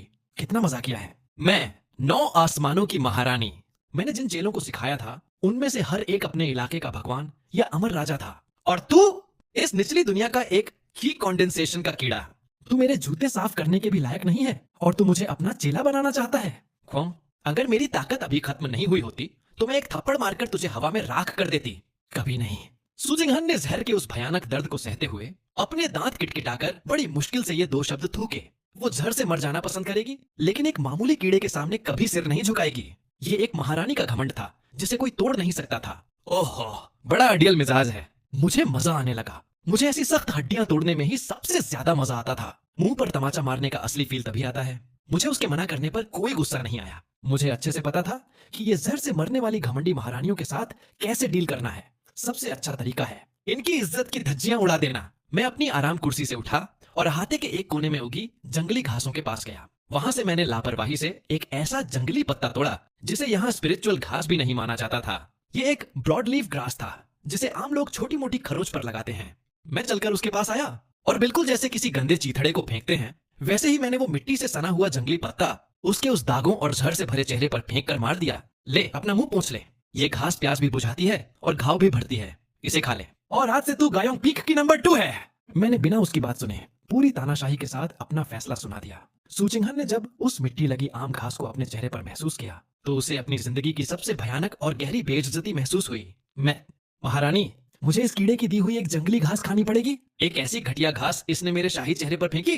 वो गुस्से से इतनी पागल हो गई कि उसकी सांसें अटक गईं। उसने तय कर लिया कि वो अपनी आखिरी बची हुई आत्मा को भी जला देगी और मेरे साथ लड़कर यहीं खत्म हो जाएगी। लेकिन ठीक उसी वक्त मेरे दिमाग में वो ही स्वर्ग जैसी मीठी लेकिन खौफनाक मशीनी आवाज बिना किसी डाउट के बम की तरह फट पड़ी। डिंग होस्ट ने अपनी दूसरी चेली सुजिंगहन को एक आम जंगली घास दी है। बधाई हो, आपने 9000 गुना क्रिटिकल रिटर्न ट्रिगर किया है। डिंग, रिटर्न सफल हुआ। होस्ट को गॉड लेवल इमॉर्टल ग्रास प्राप्त हुई है। 9 turns creation immortal grass. Boom! मेरे दिमाग में एक बहुत ही पुरानी और दुनिया के बनने से पहले की एनर्जी की तस्वीर उभर कर सामने आ गई। 9 टर्न्स क्रिएशन इमॉर्टल ग्रास। ये वो घास थी जो अमर देवताओं की उत्पत्ति के समय पैदा हुई थी। इसके हर एक पत्ते में जीवन, मौत और पुनर्जन्म का चक्र छिपा हुआ था।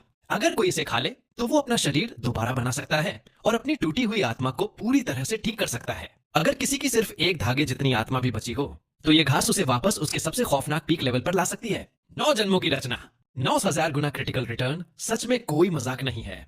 भले ही मैं पहले से तैयार था, फिर भी इस अमर घास का लेवल देखकर मेरे रोंगटे खड़े हो गए। मेरे पुराने ज्ञान के हिसाब से ये चीज आम दुनिया या स्पिरिचुअल दुनिया की नहीं थी। ये सच में कोई अमर भगवानों की चीज थी। मैंने अहाते में पड़े एक बहुत ही बड़े काले और फटे हुए लोहे के कड़ाहे की तरफ देखा। ये वो कड़ाहा था जिसमें मैं अपने नहाने का पानी गर्म करता था। बिना एक पल सोचे मैंने वो अमर घास, जिसके लिए 3 दुनियाओं में खूनी जंग छिड़ सकती थी, सीधे उस नहाने वाले कड़ाहे में फेंक दी।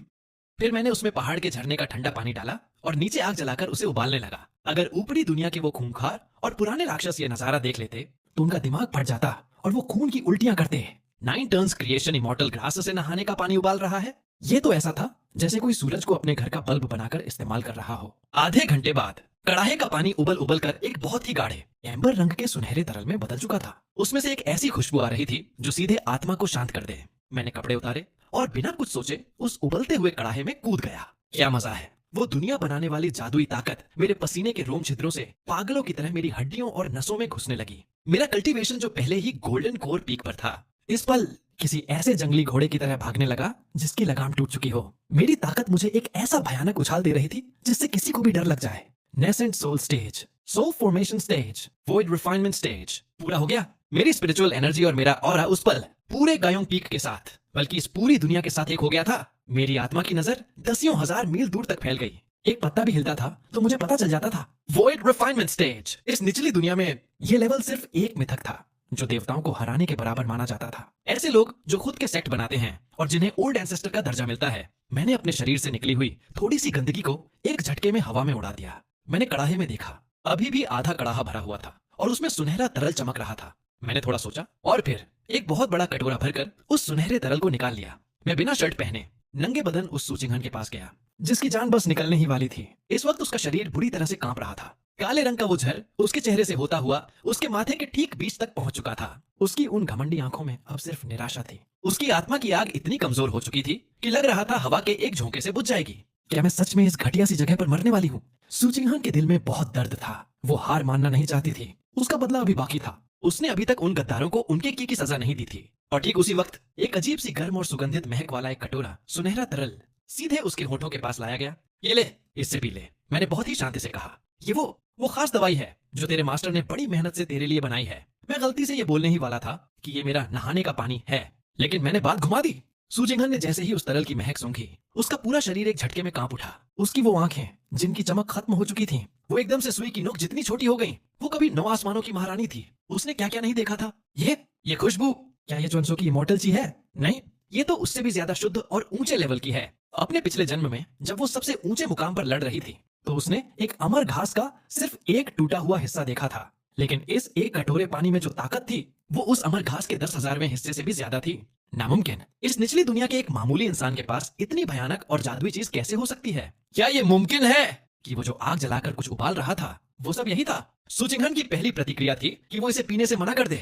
आखिर वो एक महारानी थी। वो किसी भी अनजान आदमी के हाथ से कुछ भी कैसे पी सकती थी? लेकिन उस सुनहरे पानी में जो ताकत और लालच था उसने उसकी टूटी हुई आत्मा को मजबूर कर दिया। उसकी आत्मा अंदर ही अंदर उस पानी के लिए पागलों की तरह चीख रही थी। कितना नखरा कर दिया यार। मेरा सब्र खत्म हो गया। मैंने जबरदस्ती उसका जबड़ा पकड़ा और पूरी तानाशाही के साथ पूरा का पूरा कटोरा उसके गले के नीचे उतार दिया। गल्प। जैसे ही वो तरल उसके गले से नीचे उतरा, सूजिंघान को लगा जैसे उसके दिमाग के अंदर 10,000 सितारे एक साथ फट गए हों। बूम। वो 9 नेदर पॉइजन जो ऊपरी दुनिया के एक बहुत बड़े मास्टर ने उसके शरीर में डाला था, जो उसकी हड्डियों में कीड़ों की तरह घुस गया था, वो इस सृष्टि बनाने वाले पानी के सामने ऐसे पिघल गया जैसे तपती धूप में बर्फ। उस जहर को बचने या छटपटाने का एक मौका तक नहीं मिला। वो 1 सेकंड में पूरी तरह साफ हो गया। सिर्फ इतना ही नहीं, उसका वो डेंटियन जो पूरी तरह से राख बन चुका था, वो इस पानी की ताकत से पागलों की तरह वापस जुड़ने लगा। एक बिल्कुल नया डेंटियन जिसके चारों तरफ 9 रंगों की बिजलियां चमक रही थीं, उसके शरीर के अंदर धीरे धीरे ऊपर उठा, यहाँ तक कि उसकी वो महारानी वाली आत्मा जो टूटकर टुकड़े टुकड़े हो चुकी थी, वो भी इस पल पूरी तरह से ठीक हो गई। उसके चेहरे के वो भयानक घाव जादुई स्पीड से गायब होने लगे और उसकी जगह एक ऐसा चेहरा सामने आया जिसे देखकर पूरी दुनिया ठहर जाए और आसमान भी शर्मा जाए। एक हद से ज्यादा खूबसूरत चेहरा। उसकी त्वचा बर्फ जैसी सफेद और कांच जैसी साफ हो गई। उसके शरीर के चारों तरफ प्रकृति के नियम जादुई जंजीरों की तरह घूमने लगे। ये कैसे हो सकता है? सूचिंघन पूरी तरह से सदमे में थी। वो हैरान होकर अपने शरीर के अंदर उस समंदर जैसी ताकत को महसूस कर रही थी। उसकी नींव अब उसके पिछले जन्म की महारानी वाली जिंदगी से भी 100 गुना ज्यादा मजबूत हो चुकी थी। इस एक कटोरे पानी ने सिर्फ उसकी जान ही नहीं बचाई, बल्कि उसे एक ऐसा खौफनाक टैलेंट और मौका दे दिया जिसके बारे में उसने पिछले जन्म में सपने में भी नहीं सोचा था। ये आम दुनिया की कोई दवाई नहीं है। ये तो सच में अमर भगवानों वाली चीज है। एक ऐसी चीज जिसके लिए बड़े बड़े अमर राजा भी खून की नदियां बहा दें। वो सूचिंघन ने धीरे धीरे अपना सिर उठाया और थोड़ी दूर पर देखा। उस टूटे फूटे अहाते के बीचों बीच पता नहीं कब मैं अपनी उसी पुरानी आराम कुर्सी पर वापस जाकर लेट चुका था। मैंने अपने पैरों को एक के ऊपर एक रखा हुआ था और मेरे मुंह से हल्के हल्के खर्राटे भी आ रहे थे। मैं बिल्कुल किसी आलसी और गंवार नौजवान जैसा लग रहा था, लेकिन इस पल उसकी नजरों में मेरी वो परछाई इतनी बड़ी और इतनी गहरी हो चुकी थी जिसकी कोई हद नहीं थी। उसे लग रहा था कि मैं कोई आम इंसान नहीं, बल्कि दुनिया के अंत में बैठकर पूरी कायनात को चलाने वाला कोई सबसे बड़ा परमेश्वर हूँ। इसने मुझे इतनी जादुई चीज दे दी और ये उस अमर घास को ऐसे उबाल रहा था जैसे नहाने का पानी हो। इसे रत्ती भर भी परवाह नहीं है। तो क्या ये सच में इस निचली दुनिया का कोई इंसान है या फिर ये कोई बहुत पुराना और प्राचीन अमर भगवान है जो इस आम दुनिया में भेष बदलकर खेल रहा है? सु चिंगहन को याद आया कि अभी कुछ देर पहले वो अपने उस महारानी वाले घमंड में कैसे अकड़ रही थी। उसे अब अपने गालों पर शर्मिंदगी की गर्मी महसूस होने लगी। ऐसे महान इंसान के सामने मेरी वो महारानी वाली पहचान क्या औकात रखती है? शायद ऐसे मास्टर को चाय पिलाना भी मेरी 7 पुश्तों की किस्मत होगी। क्या मास्टर सच में कोई दुनिया से छुपकर रहने वाले अमर भगवान है? सु चिंगहन के अंदर अब घमंड का एक कतरा भी नहीं बचा था। उसने अपने होठों को कसकर दबाया और उसकी आंखों में अब सिर्फ एक खौफनाक सम्मान और दीवानगी थी। वो उस कुर्सी पर खर्राटे ले रहे मास्टर सामने मुड़ी और बिना किसी हिचकिचाहट के धड़ाम से घुटनों के बल जमीन पर बैठ गई। ये नालायक चली सु चिंगहन मास्टर को जान बचाने और नया जीवन देने के लिए शत शत नमन करती है। ये जो सिर उसने झुकाया था वो पूरी तरह से दिल से था। गुयोंग पीक पर पूरी तरह से शांति छाई हुई थी। सु चिंगहन जमीन पर घुटने टेके बैठी थी और काफी देर तक उठने को तैयार नहीं थी। वो अपने शरीर के अंदर उस खौफनाक सृष्टि बनाने वाली ताकत को कंट्रोल करने में लगी हुई थी। और उधर ये छने किनारे खड़े होकर बहुत ही हैरानी से इस नई और हद से ज्यादा खूबसूरत सेकंड जूनियर सिस्टर को घूर रहा था। लेकिन ये शांति ज्यादा देर तक नहीं टिकी। बिना किसी चेतावनी के जो आसमान अभी अभी बिल्कुल साफ था वो अचानक स्याही जैसा काला हो गया। काले और भयानक बादलों का एक तूफान सीधा हमारे ऊपर आ गया। उन बादलों के बीच हजारों चीखती हुई रूहों और भूतों की आवाजें आ रही थीं। एक बहुत ही खौफनाक और ठंडी दानवी ऊर्जा ने एक पल में पूरे चिंगयुन सेक्ट को अपने घेरे में ले लिया। लू चांगे बाहर निकल कीड़े! एक बहुत ही खूंखार और जानलेवा आवाज आसमान में बादलों की गड़गड़ाहट की तरह गूंजी। चिंगयुन सेक्ट के मेन पीक पर जो चेले पहले से ही डरे हुए थे उन्होंने डरते हुए आसमान की तरफ देखा। वहां हवा में 3 रहस्यमयी लोग उड़ रहे थे। उन्होंने काले रंग के लबादे पहने हुए थे जिन पर खून से लाल रंग की एक आंख बनी हुई थी। उनके शरीर से एक ऐसी खौफनाक ताकत निकल रही थी जिससे लोगों की सांसें घुट रही थीं। ये सोल फॉर्मेशन स्टेज वाले महान मास्टर्स हैं। फर्स्ट एल्डर ने जब महसूस किया कि वो उस दबाव से 1 इंच भी नहीं हिल पा रहा है तो उसकी रूह कांप गई और वो डर के मारे जमीन पर धड़ाम से बैठ गया। सोल फॉर्मेशन स्टेज 10,000 मील के इस पूरे इलाके में ये लोग साक्षात भगवान माने जाते थे। ये अगर एक बार सोच लें तो पूरे के पूरे राज्य को मिटा सकते थे। पता नहीं इन महान मास्टर्स का चिंगयुन सेक्ट में आने का क्या कारण है। सेक्ट मास्टर जाओ बूजी डर के मारे कांपता हुआ आसमान में उड़ा। उसकी कमर ऐसे झुकी हुई थी जैसे कोई झींगा मछली हो। उसके चेहरे पर एक बहुत ही बनावटी और चापलूस मुस्कान थी। उन दानवी लोगों के लीडर ने एक ठंडी हंसी हंसी। उसके हाथ में अचानक एक जादुई कागज आया। उस तस्वीर में वही सु चिंगहन बनी हुई थी। मैं ऊपरी दुनिया के नेदर डीमन सेक्ट का दूत हूँ। मुझे इस औरत का पीछा करने का हुक्म मिला है। इसके शरीर में 9 नेदर पॉइजन है और ये यहीं कहीं छिपी है। अगर तुम अपनी भलाई चाहते हो तो चुपचाप इस औरत को हमारे हवाले कर दो, वरना आज मैं इस चिंगयुन सेक्ट के एक कुत्ते को भी जिंदा नहीं छोड़ूंगा। झाओ वूजी का पूरा शरीर कांप गया। लेकिन जब उसने उस तस्वीर को ध्यान से देखा तो उसकी आंखें झटके से बड़ी हो गईं। ये तो वही लड़की है जिसे लू चांगे कल यहाँ उठाकर लाया था। झाओ वूजी की आंखों में एक बहुत ही जहरीली और कमीनी चमक आ गई। ऊपरी दुनिया का demon sect, soul formation stage वाले मास्टर, ये तो दुनिया का सबसे बड़ा बैकअप है।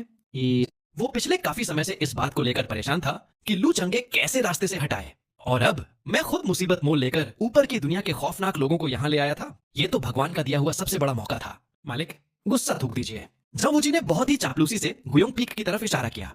वो चुड़ैल वहीं है। उसे हमारे सेक्ट के एक गद्दार लू चंगे ने अपने पास छुपा कर रखा है। मैं भी उसे सजा देना ही चाहता था। अगर आपको वो लड़की चाहिए तो आपका ये गुलाम आपके लिए कुत्ते की तरह काम करने को तैयार है। झाओ वूजी पलटा और उसका चेहरा 1 सेकंड में भयानक और कमीना हो गया। उसने अपनी पूरी स्पिरिचुअल एनर्जी का इस्तेमाल करके जोर से चिल्लाया, सारे एल्डर्स ध्यान से सुनो, सेक्ट का सोल लॉकिंग अरे चालू करो। पूरे गोयोंग पीक को सील कर दो। वहां से एक मक्खी भी बाहर नहीं आनी चाहिए। लू चंगे उस चुड़ैल के साथ मिलकर साजिश कर रहा है। आज मैं उसे सजा देकर न्याय करूंगा। बूम!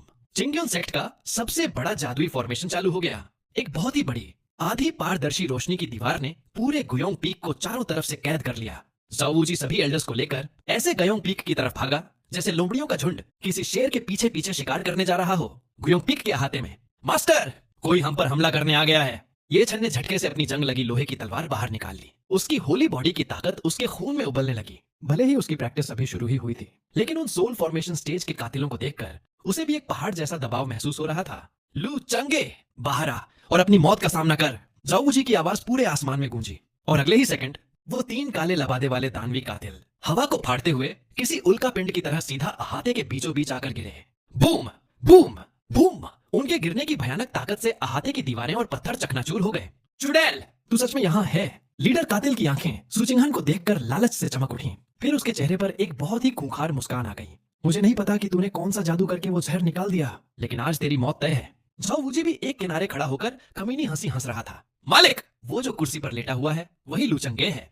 उसने आपके हुक्म को नहीं माना उसे तो सबसे दर्दनाक मौत मिलनी चाहिए। ये चन और सूजिंगहन ने एक दूसरे की तरफ देखा। उन दोनों में रत्ती भर भी डर नहीं था। वो दोनों एक साथ आगे बढ़े और उन्होंने मेरी उस कुर्सी को कवर कर लिया जो अभी भी हल्की हल्की हिल रही थी। अगर मेरे मास्टर को हाथ लगाना है तो पहले मेरी लाश के ऊपर से गुजरना होगा। ये चन जोर से दहाड़ा। उसकी एंशिएंट डेसोलेट होली बॉडी की ताकत किसी ड्रैगन की तरह आसमान छूने लगी। इन छोटे मोटे दानवी कुत्तों की इतनी हिम्मत कि मेरे यहाँ आकर इस तरह से तमाशा करें। सूजिंगहन के शरीर के चारों तरफ बर्फीली हवाओं का एक तूफान उठने लगा। उसकी आंखों में अपनी पिछली जिंदगी की महारानी वाली खौफनाक चमक दिखने लगी।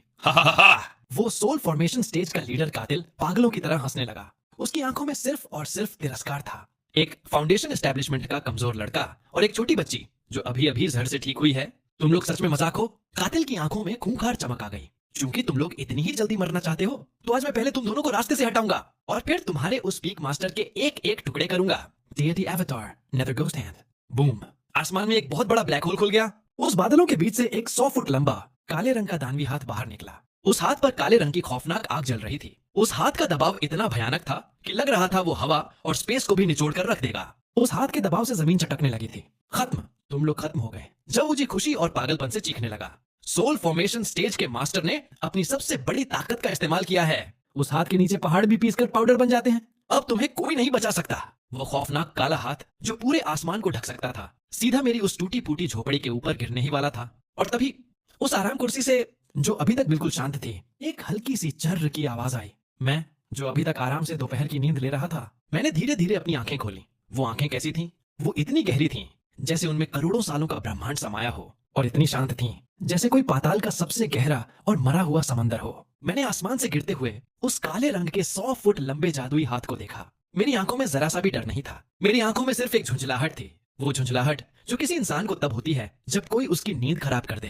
तुम्हारी बकवास खत्म हुई? मैंने बहुत ही शांति से कहा। मेरी आवाज में 30% आलस और 70% गुस्सा था। मेरी आवाज पूरे आसमान और जमीन के बीच ऐसे गूंजी जैसे हवा चल रही हो। और फिर मैंने अपना एक लंबा सफेद और साफ हाथ हवा में उठाया। मैंने अपनी इंडेक्स फिंगर निकाली और उस पहाड़ जैसे खौफनाक काले हाथ की तरफ बहुत ही आराम से एक लाइन खींच दी। कोई खौफनाक धमाका नहीं हुआ, कोई जादुई रोशनी नहीं चमकी। बस जैसे ही मेरी उंगली हवा में घूमी, क्रैक, एक ऐसी आवाज आई जैसे कोई बहुत बड़ा शीशा टूट गया हो। ये आवाज सीधे हर एक इंसान की आत्मा के अंदर जा गूंजी। उन 3 सोल फॉर्मेशन स्टेज के कातिलों, जाओ वूजी और पूरे सेक्ट के हजारों चेलों की फटी हुई आंखों के ठीक सामने वो आसमान ढकने वाला 100 फुट का खौफनाक गोस्ट हैंड। ऐसा लगा जैसे किसी न दिखने वाली भगवान की तलवार ने उसे बीचों बीच से 2 टुकड़ों में काट दिया हो। और फिर बूम! वो खौफनाक हाथ हवा में ही काले रंग के लाखों टुकड़ों में टूटकर बिखर गया। वो किसी कमजोर पानी के बुलबुले की तरह हवा में राख बनकर उड़ गया। हमेशा के लिए खत्म। अरे क्या? उस कातिल लीडर की वो खूंखार हंसी उसके चेहरे पर ही जम गई। उसकी आंखों की पुतलियां सिकुड़कर एक सुई की नोक जितनी रह गईं। उसका अवतार टूट चुका था और इस झटके से जो भयानक रिवर्स एनर्जी उठी वो किसी उल्टी सुनामी की तरह सीधा उस कातिल के शरीर में जा घुसी।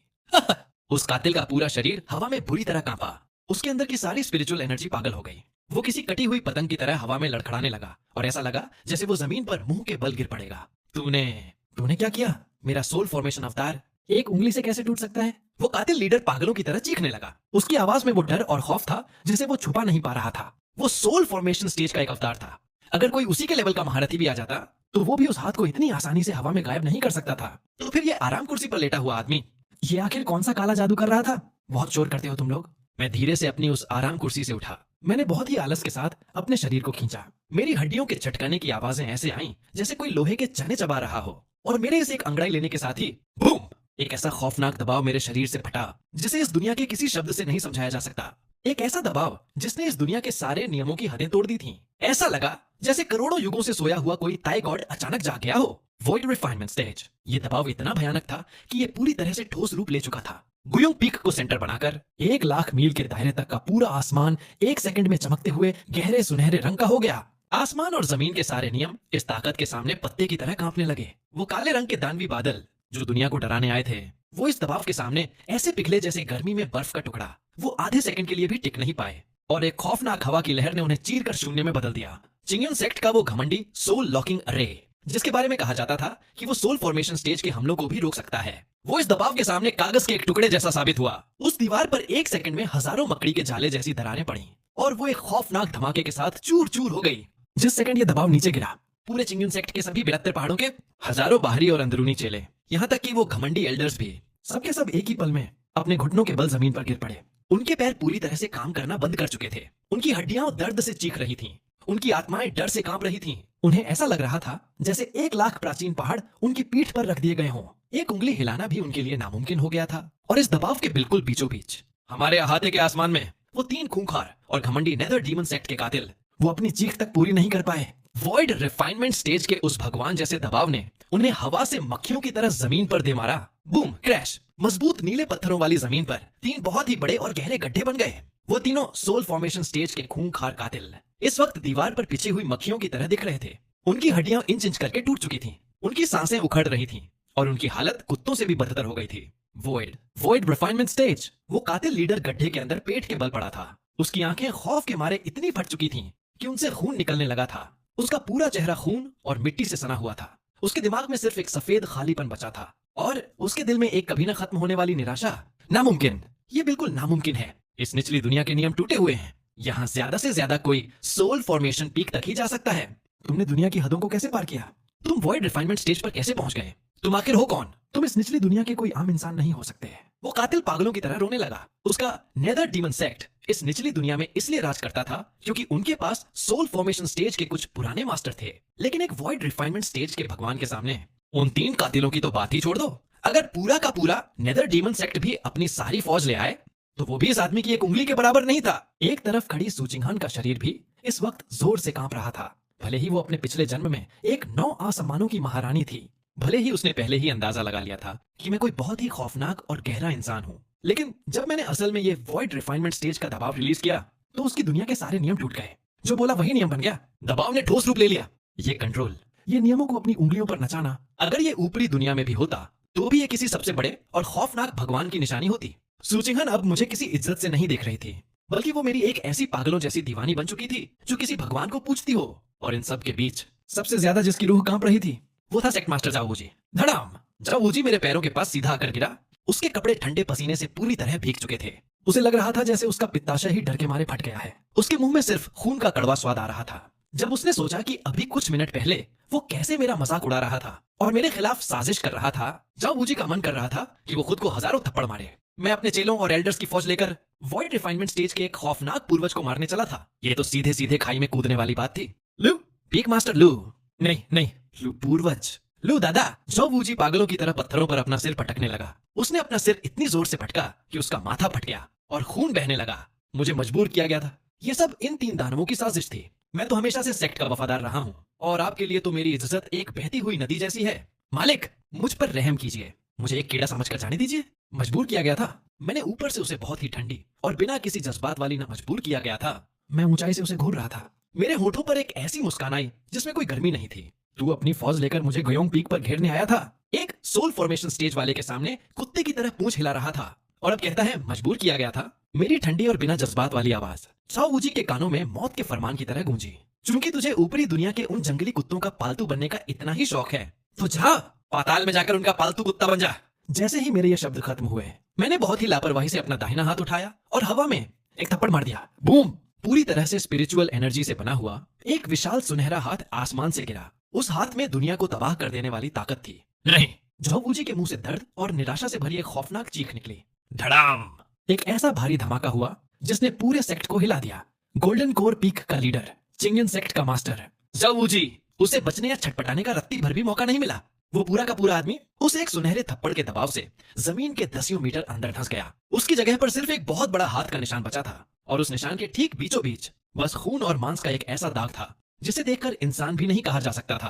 कातिलाना फैसला। बिना किसी रहम के पूरे अहाते में मौत जैसा सन्नाटा छा गया। सिर्फ ठंडी हवा के चलने की आवाज आ रही थी। एक पूरी पीढ़ी का सेक्ट मास्टर ऐसे खत्म हो गया जैसे किसी ने पैरों तले कोई कीड़ा कुचल दिया हो। मैंने बहुत ही आराम से अपने हाथों से धूल झाड़ी, जैसे मैंने कोई बहुत ही मामूली सा काम किया हो। फिर मैंने बाहर घुटनों के बल कांपते हुए उन हजारों चेलों और एल्डर्स की तरफ देखा भी नहीं। मैंने धीरे धीरे अपना सिर उठाया। मेरी गहरी नजरें हवा के पार जाकर 9 आसमानों के ऊपर मौजूद उन भारी बादलों पर लॉक हो गईं। मेरे होठों पर एक बहुत ही ठंडी और खतरनाक तिरछी मुस्कान आ गई। बहुत देर से तमाशा देख रहे हो होली लैंड के दोस्त, अब बाहर नहीं आओगे क्या? बूम। जैसे ही मेरी बात खत्म हुई, 9 आसमानों के ऊपर वो बादल जो अभी अभी शांत हुए थे वो पागलों की तरह उबलने लगे। ऐसा लगा जैसे किसी प्राचीन भगवान की कुल्हाड़ी ने उन बादलों को जबरदस्ती बीच से फाड़ दिया हो। आसमान में एक दरार पड़ गई और उस दरार से एक ऐसी भयानक सुनहरी रोशनी नीचे गिरी जिसे देखकर इंसान अंधा हो जाए। उस सुनहरी रोशनी के साथ साथ एक बहुत ही जादुई और जन्नत जैसा संगीत गूंजने लगा। हवा में ड्रैगन और फिनिक्स की परछाइयां उड़ने डटने लगीं और उस सुनहरी रोशनी वाले रास्ते के अंत से एक बहुत ही शाही और खौफनाक रथ बाहर निकला, जिसे 9 pure blood golden Z Lions खींच रहे थे। उस रथ के ऊपर एक बहुत ही घमंडी और ताकतवर अधेड़ उम्र का आदमी खड़ा था। उसने जुक्सिया होली लैंड का सफेद चोगा पहना हुआ था, जिस पर सुनहरी किनारी बनी थी। उसके हाथों में एक सुनहरे रंग का जादुई कागज था, जिससे खौफनाक ताकत निकल रही थी। वो आसमान में ऐसे खड़ा था जैसे आम इंसानों को देखने कोई भगवान नीचे उतारा हो। उसके शरीर के दबाव से उसके आसपास की हवा और जगह तक मुड़ रही थी। भले ही उसका दबाव मेरे वॉइड रिफाइनमेंट स्टेज जितना खौफनाक नहीं था, लेकिन फिर भी वो पक्के तौर पर एक सोल फॉर्मेशन पीक का भयानक मास्टर था। जुक्सिया होली लैंड का दूत, वो आदमी काफी देर से उन बादलों के ऊपर छुपकर खड़ा था। उसने अपनी आंखों से मुझे उन 3 कातिलों और जाओ वूजी को मारते हुए देखा था। भले ही मेरी उस खौफनाक ताकत को देखकर उसका दिल भी डर से कांप उठा था, लेकिन वो जुक्सिया होली लैंड का आदमी था और उसके हाथ में जो कागज था वो इस पूरे पूर्वी इलाके के सबसे बड़े जीनियस जुक्सिया गॉडसन का पर्सनल फरमान था। इस पूरे पूर्वी इलाके में जुक्सिया होली लैंड सबसे बड़ा और असली भगवान था, चाहे तुम दुनिया से छुपकर रहने वाले कोई पुराने मास्टर ही क्यों ना हो। होली लैंड का फरमान देखते ही तुम्हें घुटनों के बल बैठकर इसे स्वीकार करना ही पड़ता था। लुचंगे, उस पवित्र दूत ने गायोंग पीक को ऊपर से घूरते हुए कहा। उसकी स्पिरिचुअल एनर्जी से भरी आवाज किसी गरजते हुए तूफान की तरह पूरे शिंगयुन सेक्ट में गूंजी। उसकी आवाज में एक ऐसा घमंड था जिसे कोई चुनौती नहीं दे सकता था। तुम एक सच्चे सेक्ट के पीक मास्टर हो और तुमने सबके सामने अपने ही सेक्ट मास्टर को इतनी बेरहमी से मार दिया। ये एक बहुत बड़ा गुनाह है। मैं यहाँ जुक्सिया गॉडसन, महामहिम चू तियांजियाओ के हुक्म से उनका पवित्र फरमान लेकर आया हूँ। चू तियांजियाओ, ये नाम सुनते ही मेरे पीछे खड़े ये चंद की आंखें तुरंत खून जैसी लाल हो गईं। बूम! उसकी एंशिएंट डेसोलेट होली बॉडी बिना उसके कंट्रोल के एक पागलों जैसी ताकत और लालच से उबलने लगी। उसके नाखून उसके हाथों के मांस में घुस गए और खून की बूंदें टप टप जमीन पर गिरने लगीं। चू तियांजियाओ, वही तो वो पाखंडी और झूठा इंसान था। उसी ने तो येचन की लेजेंडरी लाइटनिंग रूट नोची थी। उसी ने उसका सारा कल्टीवेशन बर्बाद करके उसे एक जंगली कुत्ते की तरह होली लैंड से बाहर फेंक दिया था। ये नफरत, ये दुश्मनी इतनी गहरी थी कि अगर पूरी दुनिया के समंदर का पानी भी लगा दिया जाए तो भी इसे धोया नहीं जा सकता था। पवित्र दूत ने येचन की उस पागलों और जानवरों जैसी नजर पर कोई ध्यान नहीं दिया। उसने पूरे घमंड के साथ उस चमकते हुए सुनहरे फरमान को खोला और जोर से पढ़ने लगा, मानो वो किसी की किस्मत का फैसला सुना रहा हो। गॉडसन का फरमान, तुम्हारी मेहनत को देखते हुए अगर तुम अपनी गलती मान लो तो तुम्हारी जान बख्श दी जाएगी।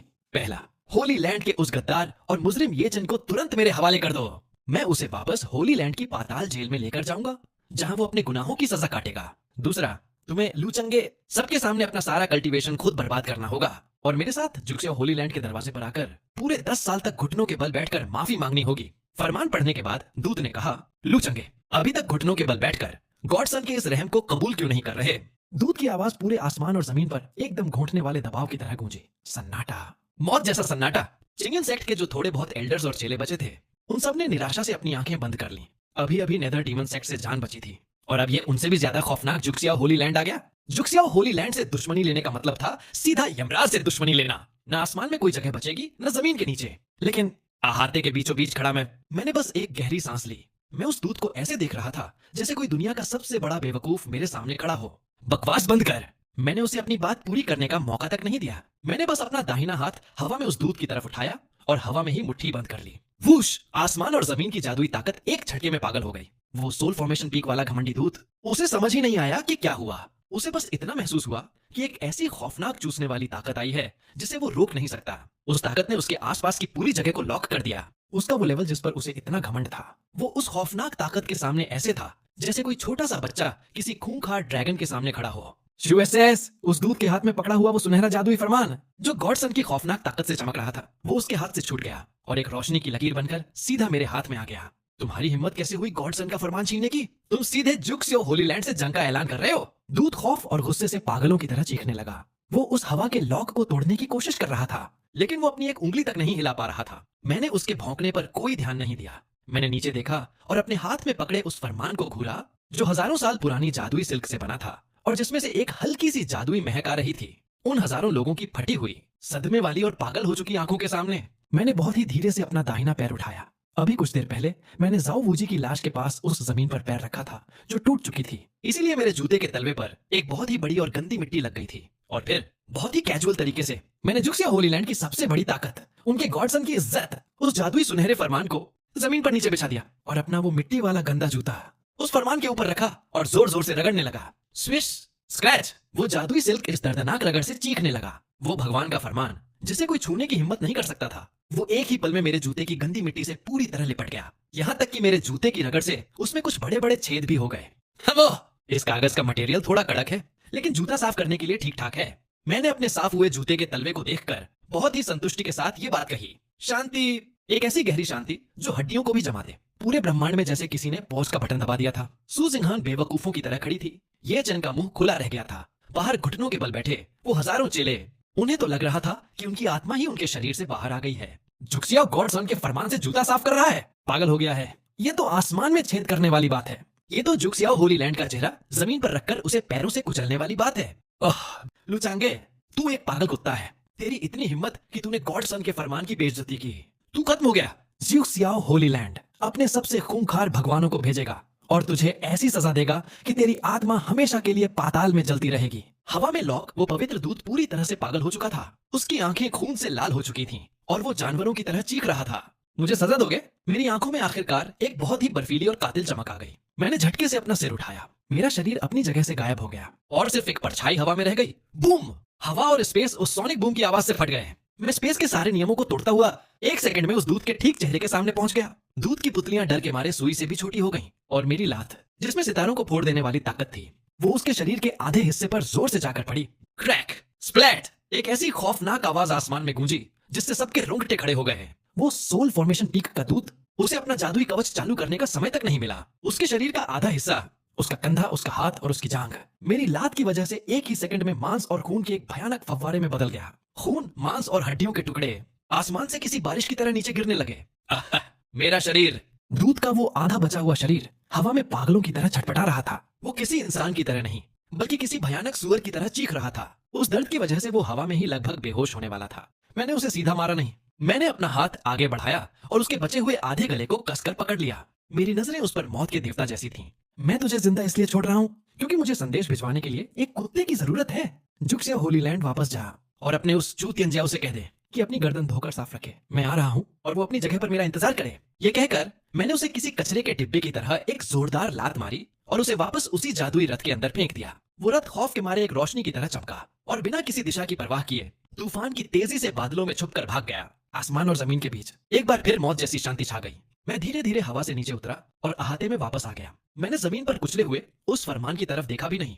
मैं मुड़ा और मैंने ये जन की तरफ देखा जिसकी आंखें खून जैसी लाल थीं और जिसका पूरा शरीर जोश और नफरत से कांप रहा था। मैंने हाथ पीछे किया और अपने स्टोरेज स्पेस से एक ऐसा जादुई जेड निकाला जिससे करोड़ों साल पुरानी भगवानों वाली महक आ रही थी। मैंने उसे बहुत ही लापरवाही से ये चन की गोद में फेंक दिया। ये चन बेवकूफों की तरह मुझे देख रहा था और मैं जाकर फिर से अपनी आराम कुर्सी पर लेट गया। ये चन बेवकूफों की तरह मुझे देख रहा था और मैं जाकर फिर से अपनी आराम कुर्सी पर लेट गया। मैंने अपना वो टूटा हुआ पंखा उठाया और उसे हवा करने लगा। मेरी आवाज बहुत ही शांत थी, लेकिन उसमें लाशों के पहाड़ों और खून के समंदर जैसी खौफनाक और जबरदस्त ताकत थी। मैं तुझे 1 महीने का समय देता हूँ, इसलिए जुक्सियाओ होली लैंड जा और उस गॉडसन की जान मेरे लिए ले आ। चिंगन सेक्ट, मेन पीक का बड़ा हॉल। हवा में अभी भी खून और मौत की बहुत तेज गंध फैली हुई थी। सेक्ट मास्टर जाओ वूजी को एक थप्पड़ में राख किए हुए अभी 1 घंटे से भी कम का समय बीता था। उस बड़े हॉल में जो 11 तो खूंखार एल्डर्स बचे थे, वो इस वक्त 11 बिना पंख वाले तीतरों की तरह लाइन से जमीन पर घुटने टेके बैठे थे। हर एक का माथा ठंडे और बर्फीले जेड पत्थरों वाली जमीन पर चिपका हुआ था। उनके शरीर किसी छलनी की तरह कांप रहे थे और वो गहरी सांस तक लेने की हिम्मत नहीं कर रहे थे। और वो जगह जो चिंगन सेक्ट की सबसे बड़ी ताकत का प्रतीक थी, यानी सेक्ट मास्टर की कुर्सी। मैं उस कुर्सी पर बहुत ही बुरे और बेतरतीब तरीके से फैला हुआ बैठा था। मेरे हाथ में एक पुरानी और जादुई चमक वाली स्टोरेज रिंग थी जिसे मैं हवा में उछाल रहा था। ये चिंगन सेक्ट के खजाने की अंगूठी थी जो हजारों सालों से उनके पास थी। अभी कुछ देर पहले अपनी जान बचाने के लिए फर्स्ट एल्डर ने बिना सोचे समझे पूरे सेक्ट का खजाना और उनकी पीढ़ियों की मेहनत अपने दोनों हाथों से मेरे सामने लाकर रख दी थी। बस ये कचरे और लोहे के टुकड़े, ऐसे तुम खजाना कहते हो? मैंने अपनी जादुई नजर से उस अंगूठी के अंदर झांका और घिन से अपना मुंह बना लिया। उसके अंदर कुछ ब्लैक रैंक हथियार और कुछ लेवल 3 की दवाइयां भरी पड़ी थीं। मेरी नजरों में ये सब सड़क पर पड़े छोटे पत्थरों से भी गए गुजरे थे, लेकिन आम चीजों का आम तरीके से ही इस्तेमाल किया जाता है। मेरे होठों पर एक बहुत ही पागलों जैसी और खूंखार मुस्कान आ गई। मैंने सिर घुमाकर एक तरफ देखा जहां ये चेन और सूचिंगन अभी भी उस गहरे सदमे से बाहर नहीं आ पाए थे। चेलो इधर आओ। ये चेन और सूचिंगन का पूरा शरीर कांप उठा और वो बहुत ही इज्जत के साथ मेरे पास आकर खड़े हो गए। उनकी नजरों में मैं अब इंसान नहीं था, मैं एक ऐसा जिंदा और खौफनाक भगवान था जो कभी भी आसमान में छेद कर सकता था। तुम्हारे मास्टर ने कहा था कि 1 महीने बाद तुम दोनों को लेकर वो जुक्सिया होली लैंड तबाह करने जाएगा, लेकिन तुम्हारी अभी की ताकत मेरी आंखों को दर्द दे रही है। ये कहते हुए मैंने अपना हाथ सीधे उस खजाने वाली अंगूठी के अंदर डाल दिया और अगले ही सेकंड, जैसे कोई बाजार में सस्ती सब्जियां फेंकता है, मैंने मुट्ठियां भर भर कर वो रंग बिरंगी जादुई गोलियां और हथियार निकाले और बिना देखे अपने दोनों चेलों के ऊपर पागलों की तरह फेंकने लगा। ये पकड़ो, ये टूटी हुई तलवार ले जाओ, इससे सब्जियां काटना। ये लेवल 3 की एनर्जी रिकवरी पिल है, ऐसे मीठी टॉफी समझकर चबाते रहना। और ये टूटे हुए जादुई मटके, इन्हें टॉयलेट पेपर की तरह इस्तेमाल कर लेना। खचाखच ड्राम। चिंगन सेट के हजारों सालों के अनमोल खजाने अब कचरे के पहाड़ की तरह ये चन और सुचिंगहन के ऊपर गिर रहे थे और उन्हें पूरी तरह से डुबो चुके थे। नीचे जमीन पर घुटने टेके बैठे फर्स्ट एल्डर का दिल तो खून के आंसू रो रहा था। उसकी आंखें इतनी फट गई थीं कि लग रहा था बाहर गिर पड़ेंगे। वो चिंगन सेक्ट की सबसे महान तलवार थी, उसे सब्जी काटने के लिए दे दिया।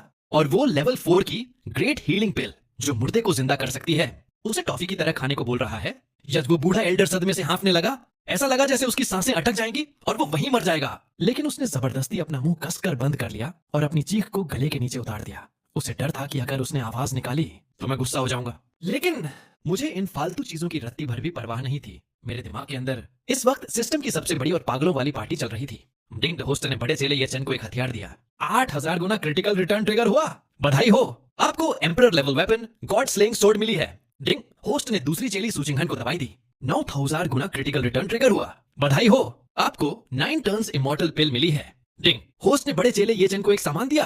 10,000 गुना क्रिटिकल रिटर्न ट्रिगर हुआ। बधाई हो, आपको chaos treasure 36 petal creation blue lotus मिला है। यस देरेन। पागलपन। सिस्टम की आवाज मेरे दिमाग में एक अटकी हुई मशीन गन की तरह लगातार चल रही थी। 10,000 गुना, 8,000 गुना, 5,000 गुना। मेरा सिस्टम स्पेस सिर्फ एक पल में ऐसी चीजों से खचाखच भर गया जिनमें दुनिया तबाह करने की ताकत थी। ये वो जादुई हथियार और अमर दवाइयां थीं जिनमें से अगर एक भी चीज ऊपरी दुनिया में निकाल दी जाती तो वहां के अमर राजाओं में ब्रह्मांड स्तर का महायुद्ध छिड़ जाता। और वो खौफनाक चीजें यहाँ मेरे गोदाम में किसी सस्ती गोभी की तरह ढेर लगी हुई थी। मजा आ गया। ये है चीट कोड का असली मजा।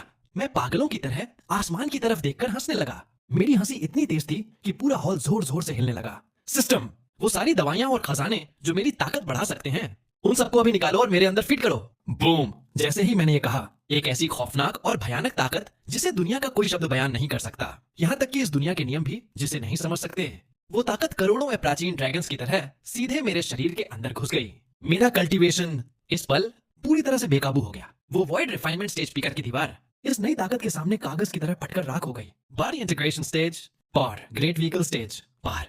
सिर्फ 10 सांसों के समय में मेरी ताकत उस लेवल पर पहुंच गई थी जहां पूरे पूर्वी महाद्वीप की रूह कांप रही थी। आसमान एक सेकंड में गहरे बैंगनी रंग का हो गया। 10 लाख मील के दायरे की सारी स्पिरिचुअल एनर्जी तुरंत खींचकर खत्म हो गई। 9 आसमानों के ऊपर 1 लाख मील तक फैली हुई दुनिया को तबाह कर देने वाली एक बिजलियों की खौफनाक तबाही इकट्ठा होने लगी। ये दुनिया के नियमों का वो डर था जो मेरे इस खौफनाक वजूद को मिटाने के लिए पैदा हुआ था। हे भगवान, वो क्या है? 1 लाख मील तक बिजलियों का तूफान। क्या कोई अमर भगवान बनकर स्वर्ग में जा रहा है? पूरे पूर्वी इलाके के जितने भी पुराने और खूंखार राक्षस एकांत में बैठे थे, वो सब इस दबाव से जाग गए। वो सब अपनी गुफाओं से बाहर निकले और खौफ से चिंगन सेक्ट की तरफ देखने लगे। उनकी आत्माएं डर से कांप रही थीं। बिजली का तूफान। मैंने धीरे धीरे अपना सिर उठाया। मेरी उन गहरी आंखों में से 2 सुनहरी रोशनी निकली जो करोड़ों युगों को चीर सकती थी। मैं यहाँ अपनी ताकत बढ़ा रहा हूँ और तेरी हिम्मत कैसे हुई यहाँ आकर तमाशा करने की? दफा हो जा। मैंने वसंत की कड़कती हुई बिजली की तरह जोर से उस 1 लाख मील के खौफनाक तूफान को दहाड़कर हुक्म दिया। बूम! मेरी आवाज ही कानून बन गई। उन सभी खौफजदा और पागल हो चुके लोगों की आंखों के ठीक सामने दुनिया के सबसे बड़े नियमों का वो खौफनाक तूफान, जैसे एक लात खाया हुआ डरा हुआ कुत्ता हो, वो हवा के बीचों बीच टूट गया, बिखर गया। एक बिजली की चिंगारी तक नीचे गिरने की हिम्मत नहीं कर पाई और वो तूफान हवा में ही राख बनकर हमेशा के लिए गायब हो गया। एक शब्द और स्वर्ग का तूफान भाग गया। ट्रिब्यूलेशन क्रॉसिंग स्टेज पूरा हुआ। सन्नाटा। नीचे जमीन पर बैठी सुचिंगहन ये नजारा देखकर धड़ाम से बैठ गई। उसके बेहद खूबसूरत चेहरे पर सिर्फ सदमा और पागलपन लिखा था। एक आवाज से आसमान के तूफान को फाड़ दिया। क्या ये कोई इंसान है? एक पूर्व 9 आसमानों की महारानी के तौर पर उसके सारे विश्वास को मैंने जमीन पर पटक कर कुचल दिया था। अपने पिछले जन्म में वो जिन लेवल तक पहुंचने के लिए हजारों साल रोई और तड़पी थी, वो लेवल मैंने एक घूंट पानी पीने के समय में पार कर लिए थे और मैं उससे करोड़ों गुना ज्यादा ताकतवर था। अभी भी क्या बेवकूफों की तरह देख रहे हो? इसे खाओ और प्रैक्टिस करो। मैंने अपना हाथ घुमाया और वो 9 टर्न्स इमॉर्टल पिल और जादुई पानी बहुत ही बुरे तरीके से अपने दोनों चेलों के मुंह में ठूंस दिया। अगर 1 महीने के अंदर तुम दोनों सोल फॉर्मेशन स्टेज तक नहीं पहुंचे तो मैं तुम दोनों की टांगें तोड़ दूंगा। इन देवताओं को भी लालच देने वाले खजाने के पहाड़ के बीच गुयोंग पीक पूरे पूर्वी इलाके का सबसे भयानक स्पिरिचुअल एनर्जी का तूफान बन चुका था। समय पंख लगाकर उड़ने लगा। 1 महीने का समय बस पलक झपकते ही बीत गया। उस दिन गुयोंग पीक के आसमान में अचानक एक सुनहरी और एक नीली रोशनी की भयानक किरणें सीधे स्वर्ग को फाड़ती हुई ऊपर उठी। ड्रैगन और फीनिक्स के नाचने की परछाइयां बन गई। दो खौफनाक सोल फॉर्मेशन स्टेज के दबाव एक तूफान की तरह पूरे इलाके में फैल गए। ये छेन, उसकी एंशिएंट डेसोलेट होली बॉडी पूरी तरह से विकसित हो चुकी थी। सोल फॉर्मेशन स्टेज, उसके शरीर का खून धुएं की तरह उड़ रहा था और उसका शरीर इतना मजबूत था कि वो सीधे जादुई हथियारों से टकरा सकता था। सुकिंगन, उसकी केओस आइस गॉड बोन फिर से बन चुकी थी। सोल फॉर्मेशन स्टेज, उसकी महारानी वाली आत्मा पूरी तरह से जाग चुकी थी। वो सिर्फ अपनी एक नजर से 10,000 मील के इलाके को बर्फ में जमा सकती थी। सिर्फ 18 साल के दो सोल फॉर्मेशन स्टेज के मास्टर। अगर ये बात बाहर पता चल जाती तो कल्टीवेशन की पूरी दुनिया पागल हो जाती। बाम! गुयोम पीक का वो टूटा फूटा दरवाजा एक जोरदार लात से टूटकर खुला। मैंने सफेद रंग के बहुत ही साफ सुथरे कपड़े पहने हुए थे। मैंने एक बहुत बड़ी अंगड़ाई ली। मेरे शरीर से रत्ती भर भी कोई जादुई ताकत महसूस नहीं हो रही थी। मैं बिल्कुल किसी अमीर घर के बिगड़े हुए लड़के जैसा लग रहा था। लेकिन मेरे पीछे जो येचन और सूचिंगहन खड़े थे, वो दो प्राचीन और खूंखार राक्षसों की तरह लग रहे थे, जो कभी भी किसी को फाड़ खाने के लिए तैयार थे। उनकी आंखों में मेरे लिए सिर्फ एक ही चीज थी, हद से ज्यादा सम्मान और अंधा पागलपन। मेरे होठों पर एक बहुत ही आलसी लेकिन खतरनाक मुस्कान आ गई। चलो बच्चों, अपने मास्टर के साथ होली लैंड की धज्जियां उड़ाने चलते हैं। आज का जुक्सियाओ होली लैंड रोशनी और जश्न में डूबा हुआ था। पूरी दुनिया से लोग यहाँ आए हुए थे। ये पूरी होली लैंड 9 आसमानों के ऊपर तैर रही थी। बादलों के बीच जादुई जानवर उड़ रहे थे और आसमान से सुनहरी रोशनी की बारिश हो रही थी। आज का दिन बहुत खास था। आज जुक्सियाओ होली लैंड का गॉड सन शू तियानचाओ ग्रेट चू साम्राज्य की सबसे खूबसूरत और टैलेंटेड लड़की लियू रुयन से शादी कर रहा था। ये जश्न होली लैंड के सबसे मुख्य हेवनली पैलेस स्क्वायर में हो रहा था। इस वक्त उस चौक में पूरे पूर्वी महाद्वीप के सबसे बड़े बड़े लोग बैठे हुए थे। हजारों साल पुराने परिवारों के मुखिया, करोड़ों जमीन पर राज करने वाले साम्राज्यों के राजा और यहाँ तक कि कुछ वॉइड रिफाइनमेंट स्टेज के ऐसे पुराने पूर्वज जो कभी घर से बाहर नहीं निकलते थे। गॉडसन सच में एक चमत्कार है। सिर्फ 20 साल की उम्र में ही उन्होंने सोल फॉर्मेशन स्टेज का पहला लेवल पार कर लिया है। वो तो भविष्य में जिंदा ही भगवान बन जाएंगे। हाँ भाई, सुना है कुछ दिन पहले उन्होंने legendary supreme heavenly lightning root भी जगा ली है। ये टैलेंट तो 10 लाख सालों में एक बार मिलता है। वहां बैठे बड़े बड़े लोग अपनी वाइन के ग्लास टकरा रहे थे और जमकर चू तियानजियाओ की तारीफों के पुल बांध रहे थे। और उस बड़े हॉल के बीचों बीच बैंगनी और सुनहरे रंग का राजसी जोगा पहने गॉड सन चू तियानजियाओ खड़ा था। उसके शरीर के आसपास पागलों की तरह बैंगनी रंग की बिजलियां चमक रही थीं। उसके अंदर से सोल फॉर्मेशन स्टेज का एकदम घोंटने वाला दबाव निकल रहा था। अपने चारों तरफ हो रही तारीफों को सुनकर चू तियानजियाओ की आंखों में एक बहुत ही घमंडी और पागलों वाली चमक आ गई। क्या सुप्रीम हेवनली लाइटनिंग रूट? ये तो उसने खुद अपने हाथों से उस कमजोर और कचरे इंसान के शरीर से नोच कर निकाली थी, जो कभी उसका खून का भाई हुआ करता था। लेकिन इससे क्या फर्क पड़ता है? कल्टीवेशन की दुनिया का नियम है, कमजोर को ताकतवर खा जाता है। अब वो इस दुनिया का सबसे बड़ा जीनियस और भगवान था। तियानजियाओ भैया, एक बहुत ही मीठी और नखरे वाली आवाज आई। लाल रंग का दुल्हन का जोड़ा पहने हुए लियू रुयन मटकते हुए उसकी तरफ आई। वो कभी येचन की होने वाली पत्नी थी, लेकिन जिस दिन येचन का टैलेंट नोचा गया, उसने बिना एक पल सोचे वो शादी का कॉन्ट्रैक्ट फाड़ दिया था और दौड़कर चू तियानजियाओ की बाहों में आ गिरी थी। रुयन, आज तुम बहुत खूबसूरत लग रही हो। चू तियानजियाओ ने उसे अपनी बाहों में भर लिया और बहुत ही घमंड से कहा, तुमने बिल्कुल सही फैसला किया। उस कचरे के साथ तुम सिर्फ कीचड़ में तड़पती रहती। मेरे साथ तुम इस दुनिया के सबसे ऊंचे शिखर पर राज करोगी। मैं जानती हूँ। लियू रुयन की आंखों में एक पागलपन था। फिर उसने बहुत ही नफरत और घिन के साथ कहा, वो कचरा ये चैन है, पता नहीं अब तक कहाँ कीचड़ में मर गया होगा। आपके पैरों की धूल बनना भी उसके लिए किस्मत की बात थी। वक्त हो गया है। होली लैंड के फर्स्ट एल्डर की आवाज आसमान के बादलों की तरह गूंजी। गॉड सन और होने वाली महारानी। आसमान और जमीन को सजदा करें। पूरे चौक में मौजूद हजारों लोग एकदम शांत हो गए। सबकी नजरें उन दोनों पर थीं। चू तियानजियाओ के चेहरे पर घमंड और खुशी थी। उसने रुयन का हाथ पकड़ा और जमीन पर झुकने ही वाला था कि तभी बूम! अचानक 9 आसमानों के ऊपर से एक ऐसी खौफनाक आवाज आई जैसे किसी ने पूरा का पूरा आसमान ही फाड़ दिया हो। जुक्सिया होली लैंड का वो नीला और साफ आसमान एक सेकंड में स्याही जैसा काला हो गया। उन हजारों बड़े बड़े मास्टर्स और राजाओं की फटी हुई आंखों के सामने एक 100 फुट लंबी गहरे काले रंग की रोशनी किसी उल्का पिंड की तरह आसमान से गिरी। उसकी स्पीड इतनी भयानक थी कि हवा के फटने की आवाजें आ रही थीं और वो सीधे उसी शादी वाले चौक के ठीक बीचों बीच आकर गिरी। किसकी हिम्मत हुई जुक्सिया होली लैंड में तमाशा करने की? होली लैंड के कई एल्डर्स गुस्से से चीखे और उन्होंने आसमान में अपने जादुई हथियार फेंककर उसे रोकने की कोशिश की। लेकिन क्रैक क्रैक, जैसे ही वो सोल फॉर्मेशन स्टेज के खौफनाक हथियार उस काली रोशनी से टकराए, वो ऐसे चूर चूर हो गए जैसे कागज के बने हो। बूम! एक ऐसा धमाका हुआ जिससे पूरी दुनिया हिल गई। वो काली रोशनी सीधा चू तियानजियाओ और रुयन के ठीक 3 फुट सामने आकर गिरी। धमाके की ताकत इतनी भयानक थी कि जमीन के वो पत्थर जो कभी नहीं टूटते थे, वो उखड़ कर हवा में उड़ गए। आसपास बैठे हजारों मास्टर जो कमजोर थे, वो ऐसे उड़े जैसे आंधी में सूखे पत्ते। उनके मुंह से खून निकल रहा था। जब धूल हटी, पूरे चौक में बैठे उन हजारों खौफनाक मास्टर्स ने एक साथ ठंडी सांस ली। उनकी आंखें फटकर बाहर आने वाली थीं। शादी के उस चौक को तोड़कर जो चीज जमीन में घुसी थी, वो एक 30 फुट लंबा गहरे काले रंग के deep sea black ice iron से बना हुआ एक ताबूत था, और उस ताबूत के ऊपर खून से लाल रंग में 3 बहुत ही खौफनाक शब्द लिखे थे, चू तियांजियाओ। तुम्हारी इतनी हिम्मत! चू तियांजियाओ इस अचानक हुए हमले से डरकर पीछे हटा। फिर उसका चेहरा गुस्से से लाल हो गया और वो पागलों की तरह दहाड़ा। मेरी शादी के दिन ताबूत भेजा है? ये जुक्सियो होली लैंड के मुंह पर जमीन पर लिटाकर थप्पड़ मारने जैसा है। होली लैंड के मास्टर्स अभी कुछ समझ पाते कि तभी आसमान के काले बादलों को चीरती हुई 2 बहुत ही भयानक तलवार की रोशनियां नीचे उतरी। एक लड़का और एक लड़की हवा से नीचे आए। लड़के ने काले कपड़े पहने हुए थे। उसके हाथ में एक बहुत ही साधारण सी लोहे की तलवार थी, लेकिन उसके शरीर से एक ऐसी खूंखार जानवरों जैसी खून की ताकत निकल रही थी जो आसपास के स्पेस को भी पिघला रही थी। लड़की ने बर्फ जैसे सफेद कपड़े पहने थे। वो इतनी खूबसूरत थी कि कोई भी पागल हो जाए, लेकिन उसके चेहरे पर बर्फ जैसी ठंडक थी। सो फॉर्मेशन स्टेज, और वो भी सिर्फ 18 साल के। कैसे मुमकिन है? ये तो नामुमकिन है।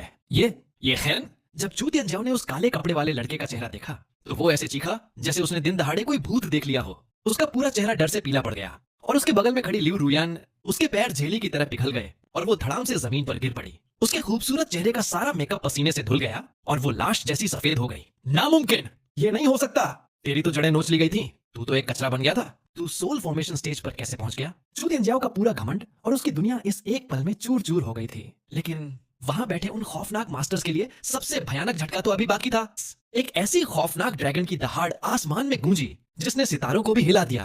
बादल फट गए और हवा से एक ऐसा खौफनाक ट्रू ड्रैगन बाहर निकला जो 10,000 फुट लंबा था। उसके शरीर पर चमकती हुई जादुई परतें थीं। Great vehicle stage. उस ड्रैगन के शरीर से एक ऐसा खौफनाक दबाव निकला जो किसी समंदर की तरह नीचे बैठे हजारों मास्टर्स के ऊपर गिरा। धड़ाम धड़ाम! वहां बैठे सारे के सारे राजा और पूर्वज एक झटके में घुटनों के बल जमीन पर आ गिरे। वो अपना सिर तक ऊपर नहीं उठा पा रहे थे। True dragon? क्या ये लेजेंड्स का वो खौफनाक असली ड्रैगन है? लेकिन जब उन मास्टर्स ने दर्द सहते हुए और डरते हुए ऊपर देखा तो जो नजारा उन्होंने देखा उसने उनके दिमाग की नसें फाड़ दी। उनकी दुनिया हमेशा के लिए बदल गई। उस 10,000 फुट लंबे दुनिया तबाह करने वाले खौफनाक ड्रैगन के सिर पर उसके 2 सींगों के बीच एक बहुत ही साधारण सी और टूटी हुई बांस की आराम कुर्सी रखी हुई थी, और मैं सफेद कपड़े पहने बहुत ही आराम से उस कुर्सी पर लेटा हुआ था। मेरे एक हाथ में गर्म चाय का कप था और दूसरे हाथ से मैं उस दुनिया तबाह करने वाले ड्रैगन के सिर को ऐसे थपथपा रहा था जैसे कोई अपने फालतू और डरपोक कुत्ते को सहलाता है। चुप कर! इतनी जोर से मत चीख। मेरे चाय पीने में खलल पड़ रहा है। और वो खूंखार और भयानक ड्रैगन सच में एक डरे हुए कीड़े की तरह तुरंत चुप हो गया। यहाँ तक कि उसने अपनी पूंछ भी हिलाना बंद कर दी और मेरे कुर्सी के किनारे अपना सिर रगड़ने लगा। सन्नाटा! पूरा चौक एक कब्र की तरह शांत हो गया और उन हजारों घुटने टेके हुए लोगों के बीच ये चन ने आसमान के उस खौफनाक ड्रैगन की तरफ नहीं देखा। वो सीधे आसमान से एक उल्का पिंड की तरह उस काले रंग के ताबूत के ऊपर जाकर गिरा। बूम! ये चन का पैर ताबूत पर पड़ा। उसने अपने हाथ की वो जंग लगी तलवार चू तियांजियाओ के माथे की तरफ तान दी। उसकी आंखों में ऐसी कातिलाना नफरत थी जो दुनिया को जला दे। चू तियांजियाओ! ये चन की आवाज पाताल के यमराज जैसी थी। मुझे मेरी जड़ें वापस नहीं चाहिए। आज मुझे सिर्फ तेरी जान चाहिए। बूम! वो लोहे का ताबूत ये चन के दबाव से चटकने लगा। ये चन के शरीर की ताकत किसी खूंखार जानवर की तरह उबल रही थी। पूरे स्वर्ग चौक में बैठे वो सारे खौफनाक लोग अपनी सांसें रोककर बैठे थे। कोई एक शब्द नहीं बोल रहा था। वो एक बार ताबूत पर खड़े ये चन को देखते, फिर उस ठंडी और कातिल सुचिंघन को देखते, और फिर आसमान में उस 10,000 फुट लंबे ड्रैगन के सिर पर आराम से चाय पीते। मुझे देखते। पागलपन! ये पूरी दुनिया पागल हो चुकी थी। ये चैन! चू तियांजियाओ के चेहरे की सारी नसें पागलों की तरह बाहर आ गई थीं। उसका वो खूबसूरत चेहरा अब किसी दानव जैसा लग रहा था। तू एक ऐसा कचरा है जिसे मैंने खुद अपने हाथों से बर्बाद करके बाहर फेंका था, और तेरी हिम्मत कि तू मेरी शादी में ये ताबूत लेकर आ गया। मुझे नहीं पता कि तूने कौन सा काला जादू किया है, लेकिन आज मैं तुझे कीड़े की तरह मसल कर रख दूंगा। बूम! चू तियांजियाओ ने किसी का इंतजार नहीं किया। वो अपनी ताकत दुनिया को दिखाना चाहता था। Myriad heavenly lightning prison. उसने अपनी सारी सोल फॉर्मेशन स्टेज की ताकत लगा दी। उसके शरीर में मौजूद वो सुप्रीम हेवनली लाइटनिंग रूट वो पागलों की तरह बैंगनी रंग में चमकी। 9 आसमानों के ऊपर से हजारों पानी के ड्रम जितनी मोटी बिजलियां एक साथ गिरी। वो बिजलियां हवा में एक 1,000 फुट लंबे खौफनाक लाइटनिंग ड्रैगन में बदल गईं और अपना बड़ा सा मुंह खोलकर सीधा ये चन को निगलने के लिए आ रही थीं। ये है सुप्रीम रूट की ताकत। खौफनाक! ये चन गया। इस हमले के सामने तो उससे बड़ा मास्टर भी राख बन जाए। जमीन पर पड़ी लिu रुयान की आंखों में एक बार फिर पागलों जैसी उम्मीद जागी। हाँ, मेरे तियांजियाओ भैया सबसे ताकतवर हैं। ये कचरा ये चन तो एक ही बार में मरेगा, लेकिन उस 1,000 फुट लंबे मौत के ड्रैगन को अपनी तरफ आते देख ताबूत पर खड़ा ये चन अपनी जगह से 1 इंच भी पीछे नहीं हटा, बल्कि उसके होठों पर एक बहुत ही भयानक और तिरछी मुस्कान आ गई। मेरी ही जड़ों की ताकत से मुझे ही मारना चाहता है? चू तियांजियाओ, तुझे ये झूठा घमंड किसने दिया? फुश! ये चन हिल गया। उसने अपनी वो जंग लगी तलवार भी इस्तेमाल नहीं की। उसने तलवार को ताबूत में गाड़ दिया और सीधा अपना दाहिना मुक्का हवा में उठाया। जैसे ही उसने अपना मुक्का बंद किया, एक बहुत ही शुद्ध और खौफनाक सुनहरी ताकत उसके शरीर से किसी फूटते हुए सूरज की तरह बाहर निकली। Ancient desolate Holi body. ये चन ने ताबूत पर जोर से लात मारी। वो काला लोहे का ताबूत पाउडर बन गया और ये चन आसमान फाड़ने वाले एक सुनहरे उल्कापिंड की तरह हवा में उड़ गया। ये चन आसमान फाड़ने वाले एक सुनहरे उल्कापिंड की तरह हवा में उड़ गया। वो पीछे हटने के बजाय सीधे उस 1000 फुट लंबे मौत के बिजली वाले ड्रैगन की तरफ मुड़ा और अपना मुक्का सीधा उसके सिर पर दे मारा। मौत को बुलावा। अपने नंगे शरीर से आसमानी बिजली को रोकना चाहता है? चू तियानजियाओ कमीनी हंसी हंसने लगा, लेकिन अगले ही सेकंड उसके चेहरे की वो हंसी जम गई। उसकी आंखों की पुतलियां सिकुड़कर सुई की नोक जितनी रह गईं। क्रैक। कोई जादुई धमाका नहीं हुआ, कोई स्पिरिचुअल एनर्जी नहीं टकराई। वहां सिर्फ शुद्ध ताकत का एक ऐसा खौफनाक दबाव था जिसने सब कुछ कुचल दिया। उन हजारों खौफजदा लोगों की फटी हुई आंखों के ठीक सामने ये चन का वो सुनहरा मुक्का किसी तारों को फोड़ देने वाले प्राचीन हथौड़े की तरह सीधा उस बिजली वाले ड्रैगन के सिर पर जा लगा। वो सुप्रीम हेवनली लाइटनिंग रूट से बना हुआ 1000 फुट का ड्रैगन जो अपने ही लेवल के मास्टर्स को भस्म कर सकता था। जैसे ही वो ये चन के मुक्के से टकराया, वो किसी कमजोर कांच की तरह सिर से लेकर पूंछ तक चूर चूर हो गया। वो पूरी की पूरी आसमानी बिजली ये चन के शरीर की उस खौफनाक खून और मांस की ताकत से दबकर एक ही सेकंड में शून्य में बदल गई। क्या? चू तियानजियाओ पागलों की तरह चीखा। उसका पूरा शरीर ठंडे पसीने से भीग गया। तू बहुत कमजोर है, इतना कमजोर कि मुझे तुझसे लड़ने में मजा तक नहीं आ रहा। एक बहुत ही ठंडी और मौत जैसी आवाज चू तियानजियाओ के कान के ठीक बगल में गूंजी। पता नहीं कब ये चन उस पूरे बिजली के तूफान को चीरता हुआ भूत की तरह चू तियानजियाओ के बिल्कुल सामने आकर खड़ा हो गया था। उसकी वो ठंडी और खून की प्यासी आंखें सीधा चू तियानजियाओ को घूर रही थीं। तू भी सोल फॉर्मेशन स्टेज पर है और तेरी ये बॉडी, ये कैसे मुमकिन है? चू तियानजियाओ का पित्ताशय डर के मारे फटने वाला था। मौत को अपने सामने देखकर उसने पागलों की तरह अपनी सारी स्पिरिचुअल एनर्जी एक्टिवेट कर दी। 9 ड्रैगन्स प्रोफाउंड गोल्ड शील्ड, मेरी रक्षा करो। एक बहुत ही खौफनाक सुनहरी रोशनी वाला जादुई हथियार जिस पर 9 सुनहरे ड्रैगन बने हुए थे तुरंत चू तियानजियाओ के सिर के ऊपर हवा में तैरने लगा। उस हथियार से हजारों सुनहरी परतें नीचे गिरी और उन्होंने चू तियानजियाओ को अपने अंदर एक किले की तरह सुरक्षित कर लिया। ये टॉप ग्रेड स्पिरिट ट्रेजर है। ये तो वॉइड रिफाइनमेंट स्टेज वाले पूर्वजों का पूरा हमला भी रोक सकता है। वहां बैठे एक बहुत पुराने और ज्ञानी राक्षस ने खौफ से चिल्लाकर कहा। चू तियानजियाओ उस सुनहरी ढाल के अंदर सुरक्षित होने के बाद पागलों की तरह हंसने लगा।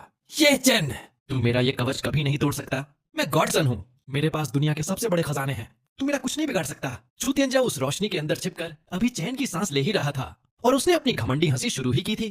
चू तियानजियाओ उस सुनहरी ढाल के अंदर सुरक्षित होने के बाद पागलों की तरह हंसने लगा। ये चन, तू मेरा ये कवच कभी नहीं तोड़ सकता।